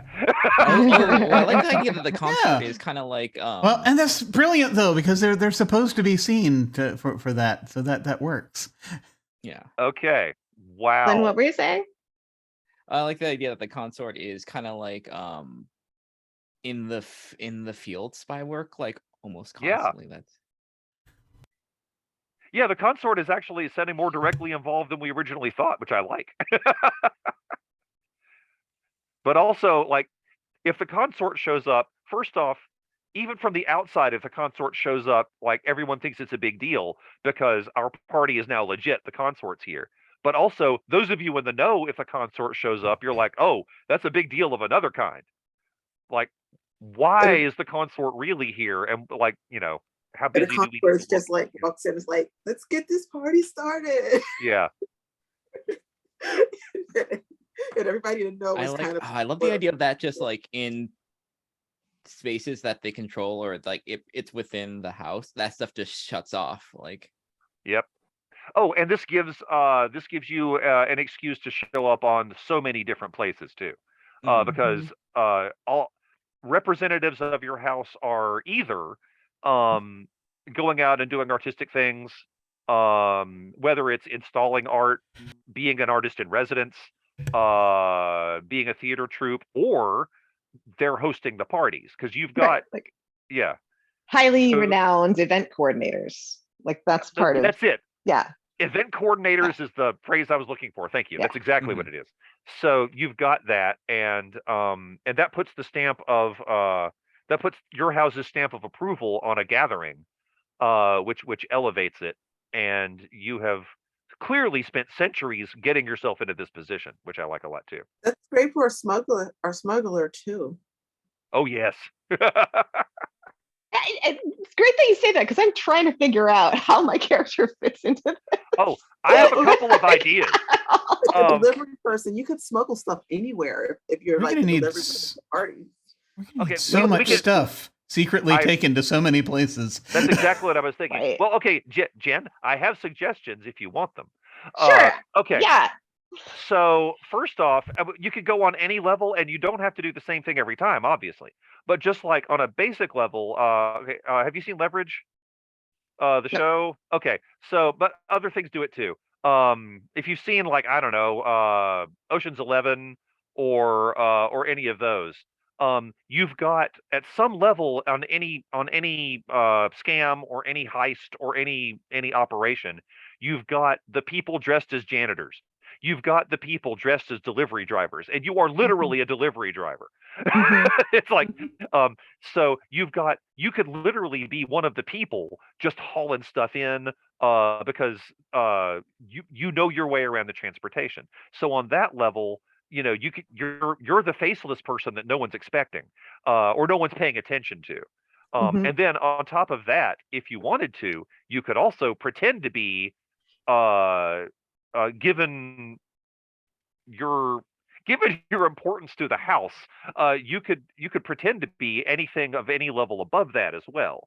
Like whatever you feel your character would be, good at. You could pretend to be that. You could also at some point, like, just be honest about what you're doing, because it's not like people don't know smugglers exist. Right. You're just like, hey, you need some stuff that's illegal? I got it. So, I guess for me that all makes sense. It's a question of scale, right? And what's on what scale of the house's importance and leadership the story's happening, and on what scale like my character would be in relationship to it, right? Because my character can just be one of like a dozen smugglers or people with similar skills that do these kinds of things, or someone who just contracts with the house to do other kinds of smuggling, or my character could be like the smuggler. Like there's a whole lot of, you know what I mean? Like, so I'm not sure where that fits. See, like the important smuggler, like if the consort or the consort's, I can't remember what the title is, assistant needs something important smuggled to some place, because you're so good at this, you're like, okay, well, we can't use these ordinary smugglers. No, we need a special smuggler. Right. I'm the ringer. Point. Yeah. And the one who's not going to balk at doing the really dangerous stuff because I don't care. I think that's an excellent point. And at one point we mentioned, and okay, we said the ruler, but it might not be the ruler, it might be the consort. We mentioned that someone highly placed in the house knows your history. And so that might be one of the reasons that you keep getting picked, because they and especially with the new planet, like most people don't know, but maybe the consort does, and the consort's like, guess what world we just got? we're gonna need your help specifically. That makes sense. So I like that idea. But I mean, honestly, the answer to any of these questions is, what's the most fun for you to play? let me know that, and I'll make sure that's where you are. Got it. But Got it, got it. I will always be available for suggestions, because like if I get this happens to me all the time. I get put on the spot and I'm like, I don't know. I do things with fun end times. So yeah, I'm not really. Well, what I like about it is the idea that I'm a little bit of a free agent, but kind of not, Yes. in that like Yeah. they kind of own me. If like the consort knows where I come from, and like they kind of they will be my priority, especially with this new planet, no matter what. Yeah. But I don't see myself as a member of the house. I'm not. Right. And I think this is probably something that I feel like your character probably knows what's going on, by which I mean they figured out which buttons to push to get you to do what they want, Mhm. but they're probably not being too sneaky about it. I mean, they're probably just like, well, I sure bet that smuggler would really like to go find out what's going on in that world now. Also, we're one of the wealthiest houses in the universe. Here's a bunch of money for you. Yes. I mean, it's all. Oh wow, this was such a bummer to have to do this job. I'm so Yes, yeah, exactly. yeah, So- we've so I got that. think And then there might be a little bit of a say hi to your grandma for me. Like there's just a little bit of See- threat underneath it too. I think You know? I like that idea. Yeah. That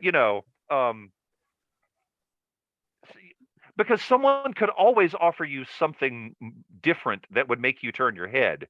Mhm. So they are providing just enough pressure to make you think twice. Yeah. Yeah. Okay. There's I a like stick that a with lot. that carrot for Yeah. sure. Okay. I like that a lot. All right. Anyone else? So I just want to ask something. At this point, so we've got enemies still to do. We do. And don't we? Yes. And then after that, were we going to do character stuff if there's time, that kind of thing? If we have time, and if We have not, time? we'll discuss that on Discord. We'll work out whatever details are All right. left on Discord if we don't have time to do it tonight. Well, I would like to now ask a little bit about time, because I'm wondering, we've been going a bit, so I'm wondering if we should take a break. It's like is it going to be worth it to take a break? I think is what I want to ask now, because if we have if we take a break, we could take a break, then come back, and because we've been going like hour 50 here. We could take a break and then come back and do house stuff and then character stuff if we want to take the time to do that. But if we'd prefer, we can just sort of hang on, do house stuff and maybe a tiny bit of character stuff and then stop. So I'm just wondering, folks, how we feel right now with respect to the timing. Personally, I'm fine with just keeping going. But I'm Same. okay. I'm fine with that too. Okay. All right. Also, let's go because I ahead. feel like we're on a roll, so I really like. Sure. No, that's absolutely fine. yeah. Let's go All ahead right, and keep okay. going. I am going to But leap up for I'm with just you. a second. I don't want to keep anyone here. But They yeah. need to, Yeah, I'm fine. I just need to leap up again for a second, but feel free to keep going. Start talking let's about come up with stuff. a bunch of cool stuff about Jim's character while he's gone. All right, so yeah, I gotta take these off, otherwise the signal's gonna break. I'll be back in a second. yeah.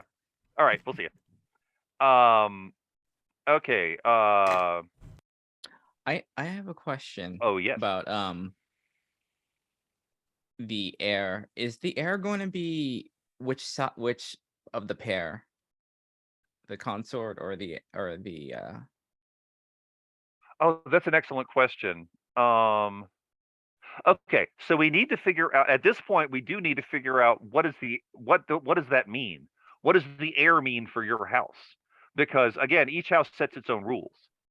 So, like some houses do it, by line of succession. Like if you are the child of these two people, you are the heir. Some of them, on the other hand, and yours could be one of them, can choose it any number of ways. And at some point, we need to figure out exactly what the deal is with with the new heir and how they were chosen. And again, we really haven't nailed this down. Are you the heir? Are you truly the heir now and you've just replaced the old one? Or are people pretending that you're, if you see what I mean? I mean, I think what we ended up with at one point when we were discussing it is that no matter how it started, you're the heir now. Or is this another weird spy thing that your, convoluted house is doing? and you're pretending to be the heir, and the actual literal heir is somewhere else being protected and hidden, maybe even in plain sight, somewhere. And again, we don't have to decide that now, but Lynn raises a good question. What if the Grand Chancellor like just has a bunch of random kids out there? Oh. And that's in keeping with what we've established for the Grand Chancellor's whole deal. So sure. And like the original head Grand Chancellor's kid, I don't know if I want to say it's the consort or somebody else, but somehow just didn't work out. I don't know how they didn't work out. Somebody has to suggest something. One more question. Is this Yeah. consort Grand Chancellor arrangement, is this new or is this like Oh. stratified? Very good question. What do you think? I think it'd be interesting if this is the thing that has this like partnership is maybe the thing that pushed this minor house into like Oh, status. Oh, Like it's okay. a single generation of like thing. So it's like I like that. So some sort of connections that the consort has. So the consort's just behind a lot of this stuff, isn't it? Yeah. Now, this makes something quite interesting though, because we've established that the spy thing's been going on for a long time. Mhm. But if the consort has stepped into this role fairly recently, and nothing wrong with that, it just means someone was doing it before the current consort was. But what if the old consort, like the actual consort, not the spy master consort, Yeah. the old consort and the Grand Chancellor, their kid was the heir, and this new consort comes in and is like, nope, you're out. I mean, that's not what they say, but Right. But but that was the end result. yeah. Hmm. So this new Well, Okay. Yeah, go ahead. Thoughts are occurring to me. I haven't heard everything, so I have no idea how compatible this is with what was said while I was away. Let's see what we can fit in. But so here's the thing. Yeah. Thing. You have to sometimes you have to retire your agents all the time. That the head of the agency, or the spy master, the effective the person in charge, is not immune from that. Right. So there may have been a situation in which it's always the consort, right? As Yeah. in theory. The idea is I like that idea. So which is why we have so many ceremonies around things. But the previous consort was potentially going to be compromised in some way Yeah. at some point. So they had to retire them and bring in the new consort, who was then who then became head of the spy network. Okay, I like that. I think that works. Yeah. Does that make sense? yeah. I think it does. And I Mhm. think that explains why we have a different heir now. We'll figure out what your relationship is with the current consort, but I like that idea. And It's the added advantage of drama. yeah, well, it has the added advantage of drama, and Lynn, as you just pointed out, if the new consort is in some manner responsible for the elevation of the house, then that makes a lot of sense that it would have changed recently. That either they brought in connections from a house that they were already a member of, or they did some kind of dealing. Whatever happens, the new consort happened. Like the new consort arrived, and some amount of time later, and it sounds like maybe not too much time. The house was elevated from minor to major as well. I just imagine the consort that we have now, like just waiting in the shadows and watching. Yeah. And then as soon as they got the chance, they turned everything upside down. They replaced the air. They got people out. They got their own people in. and just started working towards upgrade. Okay, so yeah, so now you're in a like, and this is perfect for the house full of spies to begin with.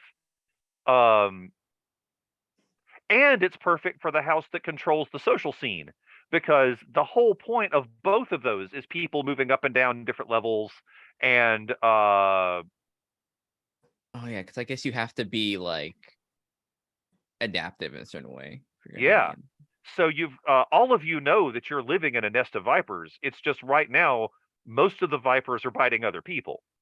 But yeah. But recently you had like, it wasn't a coup. It wasn't that, It's a restructuring. That's what yeah, it is. it wasn't that chaotic, which is possibly even scarier. So what it was calculated.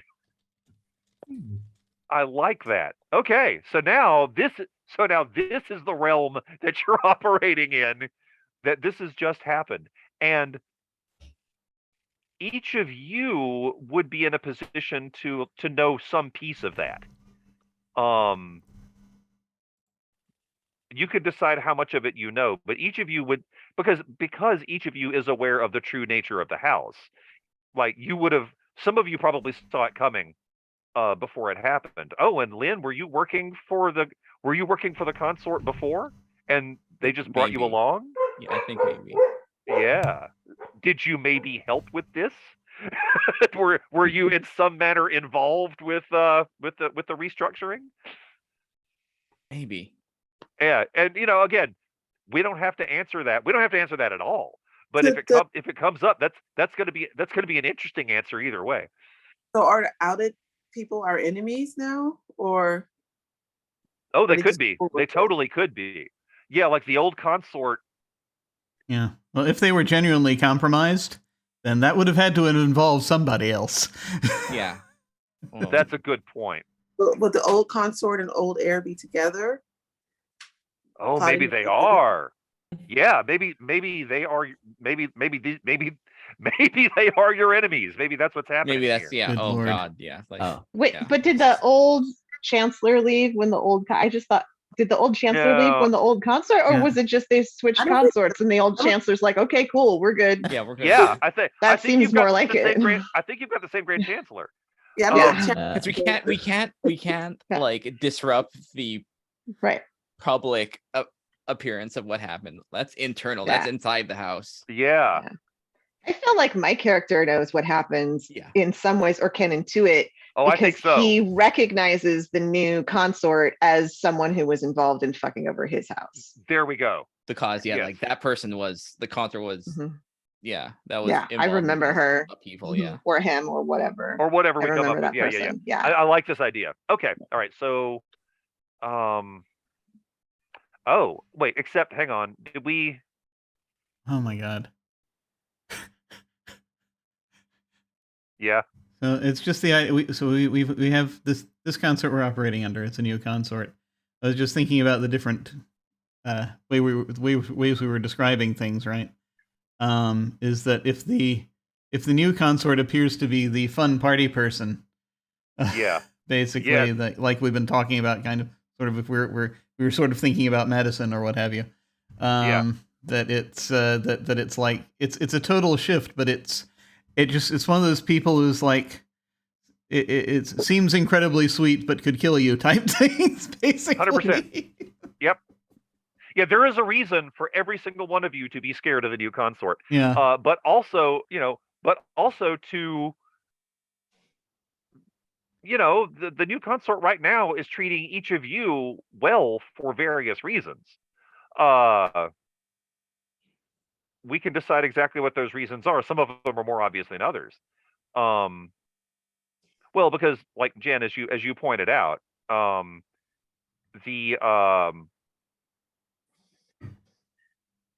the new consort is. Oh, now that's interesting. Do we want the old consort? House is gonna...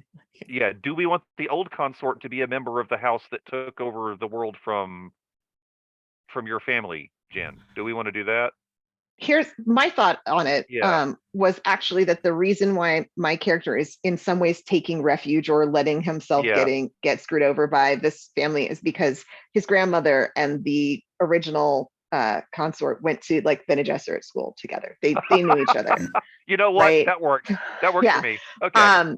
And so no, it's the new consort is one that he noticed the new when one. she showed up as being like, Recognize yeah, you. Okay. she showed up at our court right before really bad things happened. Yeah. Okay. That'll work fine. All Yeah. right. But Yeah. because the two of you recognize each other, is the new consort, and again, we don't have to answer this now, but is the new consort promising you something? I don't know yet if I know Yeah. whether she's clocked me. Because Yeah. I was a kid. I'm an adult now. I Right. don't know whether she's clocked me or not. I'm gonna guess that we're in this dance of like, Yeah. So this was all within the past, what would you say, 15 years or so? Yeah, 10? I think so. Yeah, it would have to be. Although keep in mind, we are dealing, because of spice, we are dealing with longer Oh. lifespans. Yeah. But not crazy longer lifespans. Yeah. I'm trying to figure out stuff with my character. That's all. Yeah. Yeah. But I But think we finally figured out why you're not like the pretend heir. You're the legit heir. You're just kind of new. Yeah. So interesting. yeah. Okay. Uh, So I like go ahead. But then there was an old heir who like went somewhere. No one knows where. Yeah. I'm making a nursery rhyme. There was Well, an old yes. heir who went somewhere. No one knows where. Well, and the thing we need to figure out is it's entirely possible, as Jim has implied a few times, that the old consort and the old heir, they've got to be removed in some manner, because they know they would be bad enemies because they know too much. And Yeah. so either they are dead, or something very, very powerful has been put in place to control them. Either just some atomic levels of blackmail, or whatever. We don't know. But the scenario that we've built here, those are two people that cannot be allowed to say what they know. Yeah. And What happens when a planet is taken over? Like when the planet was kicked off, when all the people were kicked off to make the new one. Was it like a war, or? That's a good question. It can be any number of things. Now, one thing that we have decided, though, is that you are getting this new world by imperial decree. So what that means is the emperor has said, your house now controls that world. And then basically the emperor stands back and lets all of the little ants fight each other to see what happens and see where the dust settles. Because this is exactly what happened on Arrakis. And so What? It's up to us to decide what that means. It's up to us to decide how much resistance you meet or have met when you're moving into the new place. So what if before the world got turned over to us, there was some kind of drama going on that made the emperor say, you know what, I'm just giving this world to these people, and the old consort and old heir were caught up in it. Yeah. Well, I was thinking that too. They were probably pushed in that direction, but well, I mean, obviously, but in order to make it work, in order to actually get that world, I feel like there was some sort of deal going on where it's like the emperor understood that he was basically handing them a death sentence, right? In a way, and where it was like, okay, we're gonna have to get rid of the previous consort and heir in order for this deal to be able to make this deal happen. Sure. And I like the idea that when we were talking about whether they survived or not, this is just my thought. I like the idea that we arranged an accident for them, but one of them survived. Like one of the two of them made it out. and that one of the represents one of the two of them our is the enemies, protagonist in possibly. an anime I really want to watch. Yeah, maybe. The one that survived, because you get like 7 seasons of them building their way up to finally meeting the consort. Yeah. But so hang on. Okay. Yes, because there's a thing that I forget what it's called, but there's this area outside of sort of the core space that is known, and there is a thing that houses can do. They can just go rogue and try to make their own way out there. So of the two, I like it. I feel like it would be the most fun if the heir is the one that survived, and that person is out there plotting revenge. But that person is not powerful enough to be one of your official enemies. But I suspect that person is going to hook up with one of your actual enemies, is going to find out who hates you, and find a way to make themselves useful to them. And we've got to figure out, like, was the old heir? Hang on. So Jen, you mentioned Bene Gesserit's school, and do we want the consort to be Bene Gesserit? Well, you had said that a lot of people go to that school, and high up ladies, they go. They didn't maybe stay very long, but it's sort of like we knew each other in the Girl Scouts kind of situation. Not full Bene Gesserit, but with but definitely learned a lot from the training. I like that idea. Yeah. Okay, that makes a lot of sense. And if my character were to have gone along on the let's get them dead mission, sure, I would want my character to be the reason that one of them lived. Oh, nice. He would be loyal to them. I think we have to do that now. Okay. Yeah. That's okay. Well, that's a thing. Write it down. We're good. All right. I think that has to be a thing. Yeah. Okay. So we'll figure out.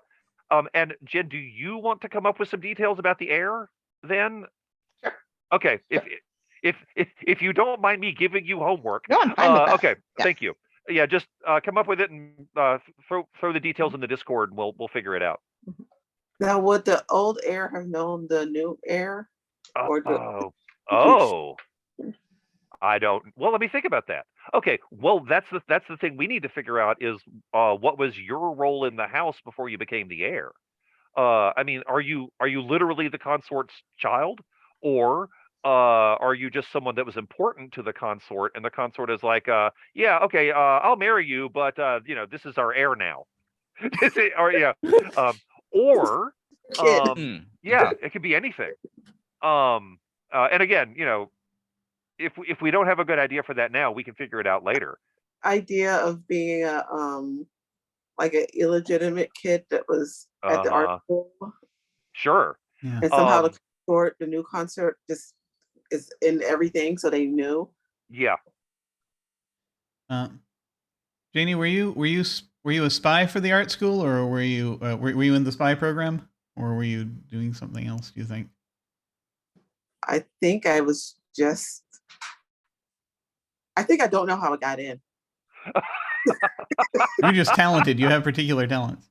Interesting. I'm trying to figure out how I have had an idea for my character, but I want to figure out how much of a spy I am before I commit to it, because depending on because like I said, I was trying to do sort of niche protection to a certain extent for everybody here, and that's understandable. Yeah.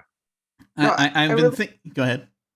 No, so I really think my character just got into the school because of the new consort. Yeah, that may be true. They would to get into that art school before then. Yeah. Okay. Or high school. I'll just sort of say here that I think I came in with the new regime. Okay. Prior to that, I had been kind of at. We had established my character and Jen's character had kind of been at odds with each other, but we sort of had this sort of mutual respect thing going on. Mm-hmm. But now we're allies. I think possibly, depending on how much. I was looking at the archetypes, and if someone else wants to take the spy archetype, I'm going to go in a different direction because I'm absolutely fine with that. Because, like I said, there are so many possibilities for it. But one possible concept I'm thinking of is that I am a member of the house, or at least I am now, whom they sent off to the Spacing Guild, Okay. and I am spying on them. On the guild. On the guild or the house or both? On the guild. Gotcha. Okay. Ooh, Because ooh, it could go but either way. that's- Yeah. I am spying on the Spacing Guild. That's why they sent me there. That's more But dangerous. I love that. Yeah. they brought, but the Spacing Guild has made me like the representative again of that for that house. Right. Their guild envoy or whatever we want to say. Right. Because it's like, okay, you're already you're going in. Your family is now part of that house. Go ahead and get in there. Right. And be our representative for them. That'll be the easiest. You can broker this set up for this new planet, the transit to this new planet that they're setting up. Right, and that is an excellent point. This is one of the houses that is going to need regular FTL travel. Yeah. Because you've got this other place that people are gonna have to go to and from, like, pretty frequently. Mm-hmm. So this is a house that needs a guild person. Yeah. You've got to have that. Yeah, but they sent me there because they knew I was already associated with them. So it was like, yes, okay, no, you work. Yeah. You know how things work. And so you're still. They just got a platinum membership. You can go ahead and be their representative. Well, honestly, that's literally what it is, because they're because of this. I'm sure they've negotiated some sort of discount, because the whole point of guild travel is that it is just absurdly expensive.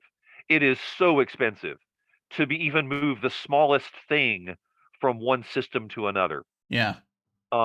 And fortunately for your house, we've established that you have way too much money, so that helps. But also, now, interestingly enough, it's amazing how just in the nick of time we have our own guild representative. Isn't that great? Yes. So that helps too. All right, so I think spy makes a lot of sense in this case. And here's the thing: there is room in this system and in this setting for multiple people to have the same things, because what spy means to one character could mean something different to another one. And also, given the nature of your house, that's incredibly true for this group of characters. You've literally got all the kinds of spies. So even if you don't pick spy as your archetype, you're all operating in some manner. So, So I like that a lot. Okay. No, I was a poor orphan who magically got into art school and suddenly became the heir.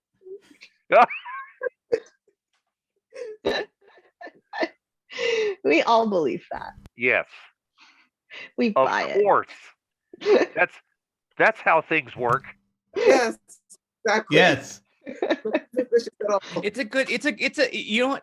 It's a good PR like optics on this. Oh, for our actually, house. it It's totally very good. is. You're absolutely right. It's heartwarming. Yes. Just ignore the consort whispering stuff in my ear. Yeah. Little Annie of Definitely. the House Warbucks. I'm sure it's That's- fine. Except that Oh, shit is super scary on the inside. It's oh like- my gosh. Yeah. It's. Oh, yeah. Wow. That's the gritty reboot I think we all need to watch now. But Oh my god. it's like Little Orphan Annie, except it's like played by Wednesday Addams. Just-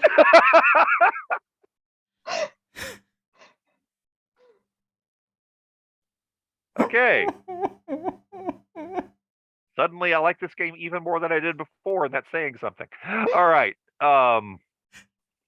So I feel I do like to everyone else. It's like, oh, this is really sweet. This Oh, this I house know. is everything around it's great. Inside, it's like this is a nightmare. and also it looks from the outside, it looks like that was a really nice thing to do, but it also looks like a really weird move. It's like Mhm. they just took this random person and made them the heir.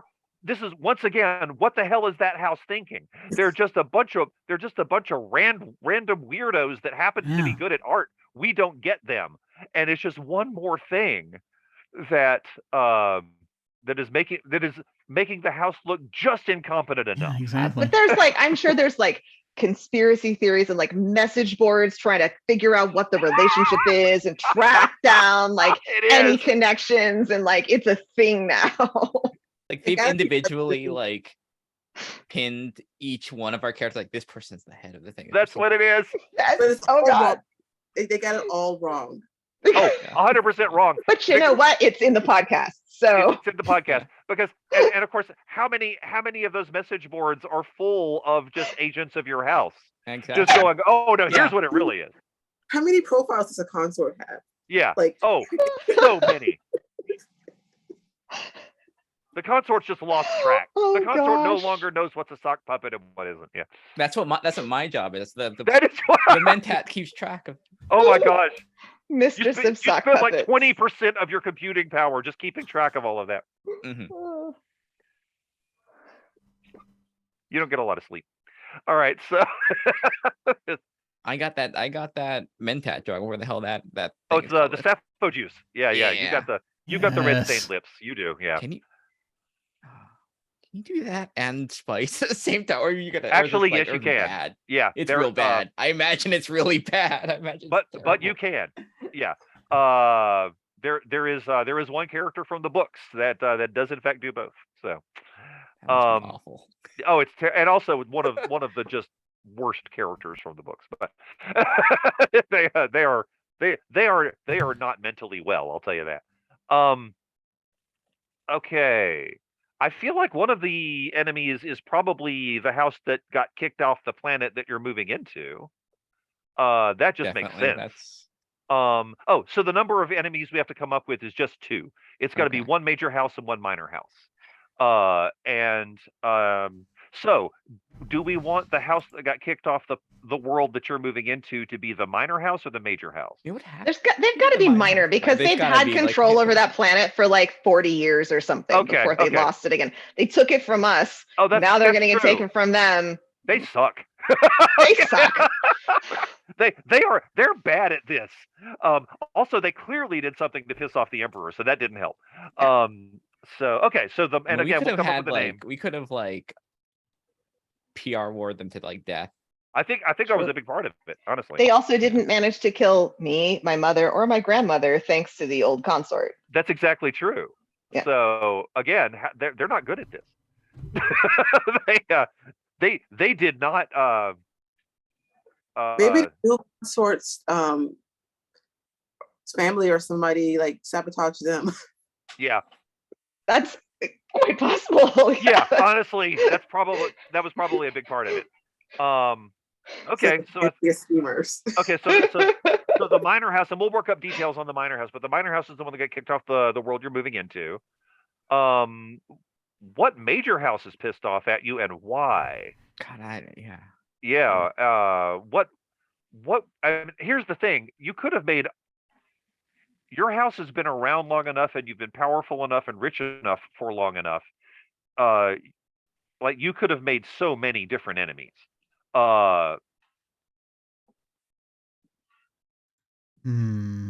Whose niche are we replacing? Yeah. Who are Oh, we that's making good. obsolete? Yes. That's a good question.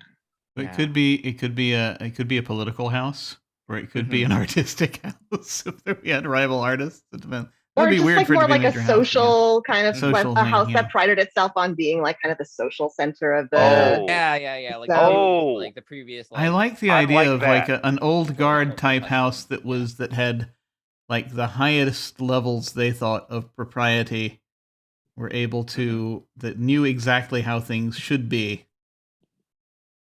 Had very But they- precise ways that they wanted things done, and they could always be relied on to do those things. Maybe you had like even you did, like they weren't focused on arts, but maybe they were focused on things like how to train people in society to be part of society, and that goes from like the top of nobility all the way down to all the way down to servants and that kind They're of like thing. a noble type. Yeah. I think like the sort Oh, of the, yeah, the like meta noble a- house. Right. But- more of a finishing school. Kind of, yeah, that they would have Yeah. something along those lines going on, but then that's the thing is we we had, the House of Vapid Popularity joined, Yeah. came in and kicked them out. Yes. Yeah, Yes. I like the fact that like they're in a different industry, but the sphere that they play in is the same Yeah. spot, and they just Yeah. got knocked down, or they just And- lost favor. I really like the idea that yes, they were the best at playing by the rules because they helped write the rules. But Yes. your house isn't playing by the rules. We are absolutely Yeah. not. They Yeah. weren't prepared for someone as devious as you. Yeah. And so now they're going around telling people how terrible you are, and a lot of people aren't listening because they're like, what, the people that throw the great parties, you're just jealous because your Well, parties are boring. You're just jealous because you're still playing Flow Rida and they have the actual, the good music. So they're like, your DJs suck, and they come in with all of the nice stuff. So yeah. My kids want to wear their clothes. Oh, You oh, have, so much.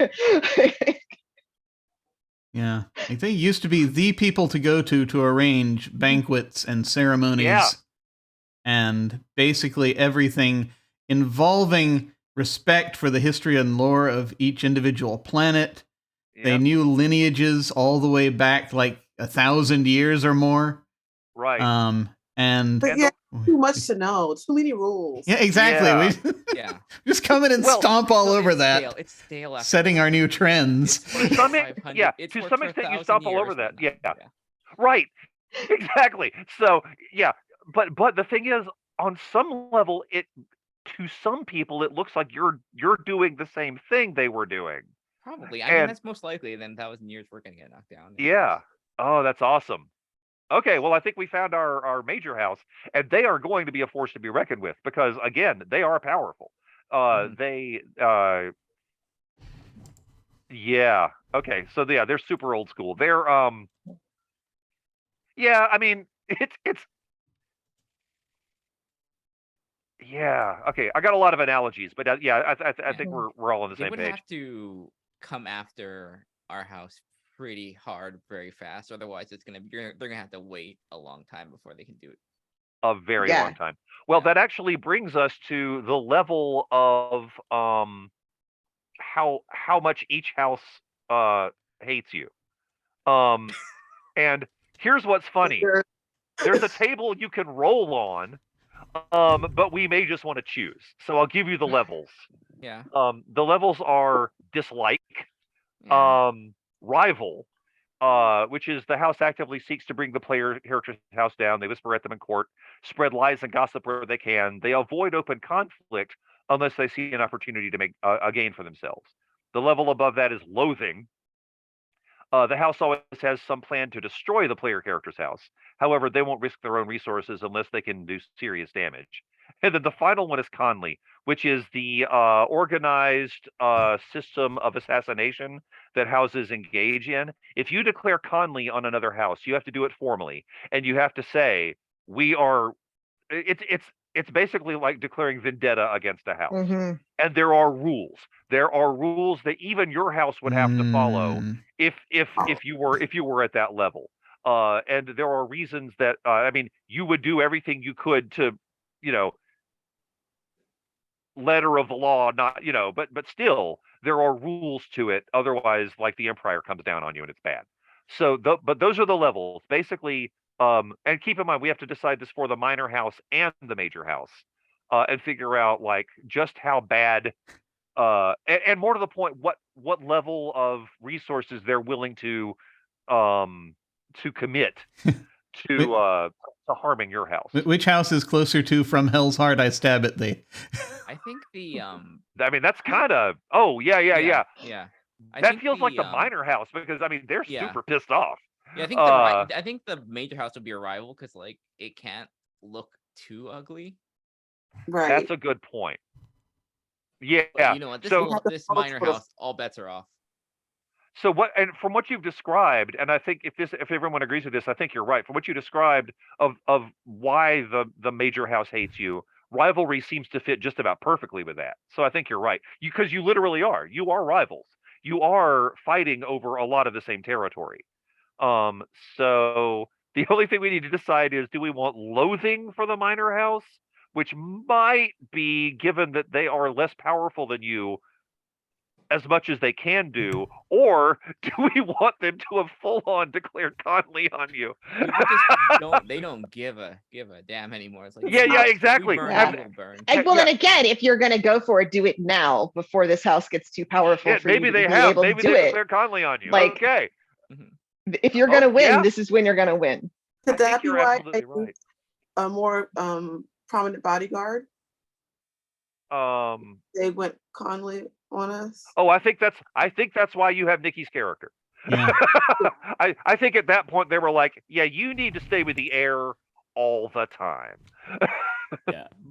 Which does mean that you are trusted by the consort. It means that A, the consort trusts you enough to do this, and B, the swordmaster feels that they have trained you well enough to do this. So this is a big deal. So if that works for you, I think that makes a lot of sense. Like, yeah, once the minor house is like, we will kill all of you, they were like, yeah, we might need to beef up the guards on that heir. Oh, I like that idea. Okay, I think that's everything. Let me see what else we got. The other thing to do is to decide the reason that each house hates you. We've already done that. That's it. We are officially done with house creation because we've Hey. figured everything out. This is a delightful mess. I love it. Okay. Oh my God, it's going to be so fun. We may be at the point where we need to go ahead and wrap up because this is close to the time that we were, I think we planned for anyway. All right. And here's the thing: I was going to discuss connections between the players, but we did that during the course of this. We've already got more connections between all of you than we started out with. Yeah. So I feel like we're ready. I mean, once we get numbers on your character sheets, I feel like, I mean, we'll have a little discussion in Discord about a few details, but I feel like we're ready to roll because we know. We still have to come up with names for like people and houses, but that's Yeah. you know. Do we That's have our like- host yet? I want We to do put not have a house forth. name. What? I want to put forth a surname for the swordmaster, Okay. Montana. Yes. Yes. Done. Do we have a house name yet? We don't have a name. We don't have a crest. We don't have any of that stuff. We don't have colors. Every house has some colors. So, and again, we can figure it out eventually. But yeah, we need to. Yeah. I mean, honestly, I feel like maybe we can wrap up here, Yeah. and then we can work out the rest of the stuff. Oh, when are we playing next? Is it a week from now or? Well, let's do we figure know? that out here because I was Well, I'm good we don't for a have to week from figure now, that but I out. want to We don't have to figure that out right now. We can discuss it on Discord. But I just mean we need to.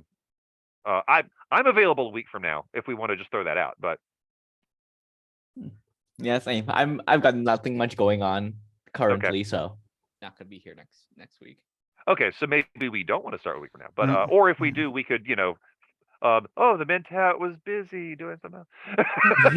if we need to work it out that way. But yeah, let's discuss that later. I think because I think we're closing in on kind of a late hour. So, or for Nicky early. But- Yeah, I'll throw out some dates on the Discord, and we'll do like kind of we did before, but I'll throw out the dates that are upcoming. The Wednesdays coming up, and we'll see sort of like, can you make this? Please tell me which ones you can make, and then hopefully we'll get the responses and figure that out. I think we're in good shape here. Okay. All right. Wonderful. Cool. Thanks everybody. This is gonna be fun. Yay. Yes. I, Awesome. I cannot tell you how much I am looking forward to this. Same here. I am ridiculously excited about this now. This is gonna be this is I was this is excited the- before, but dear God. this is beyond the level of intrigue I was even expecting. I'm Yes. so happy. I love this so is much. good. All right, so we're going to go ahead and do our outros, and you can tell folks where they can find you, and any final thoughts about what we've done so far, and or whatever you're looking forward to. Anything you'd like to mention, feel free to plug whatever you like and all that. So we're gonna go the opposite way that we started, we're going reverse on the overlay, but we're going to start with Brian but we are going to start with Brian because Brian was always going to be last. So Okay, yes, go ahead. I'll start. I'll make it quick. I am Brian Cooksey. I can be found on a bunch of different things. Armor Goes Clank is the podcast I run, and in 2 days, I am going to be running Hollow Point for Play Cancer Away, a charity one of our players is intimately familiar with. And so please check that out. It's going to be a really fun game. It's going to be monsters hunting monster hunters, and we're already raised quite a bit of money, and Friday night we're going to raise even more. So please come help us do that. Excellent. Now let us. Now we're going to head over to Nicky. Hello, everyone. I don't know why I said hello again. It's basically bye. You can find me on social media as NixNat1, capital N's and the number 1 on both Twitter and Discord, on Twitch, where I've been streaming the sessions that I'm running for a Malaysian Discord server called Nightshade Tavern, where we make D&D as accessible to new players as possible. Currently, I'm halfway through one of my modules called Age of Titans, which is a high-level tier 4 adventure where I basically run some of our more experienced players through like some of the harder enemies, just to give them a taste of what it's like to have extreme power and also against enemies that can one-shot them. But yeah, if that's your cup of tea, check me out at NixNat1 on Twitch. Awesome.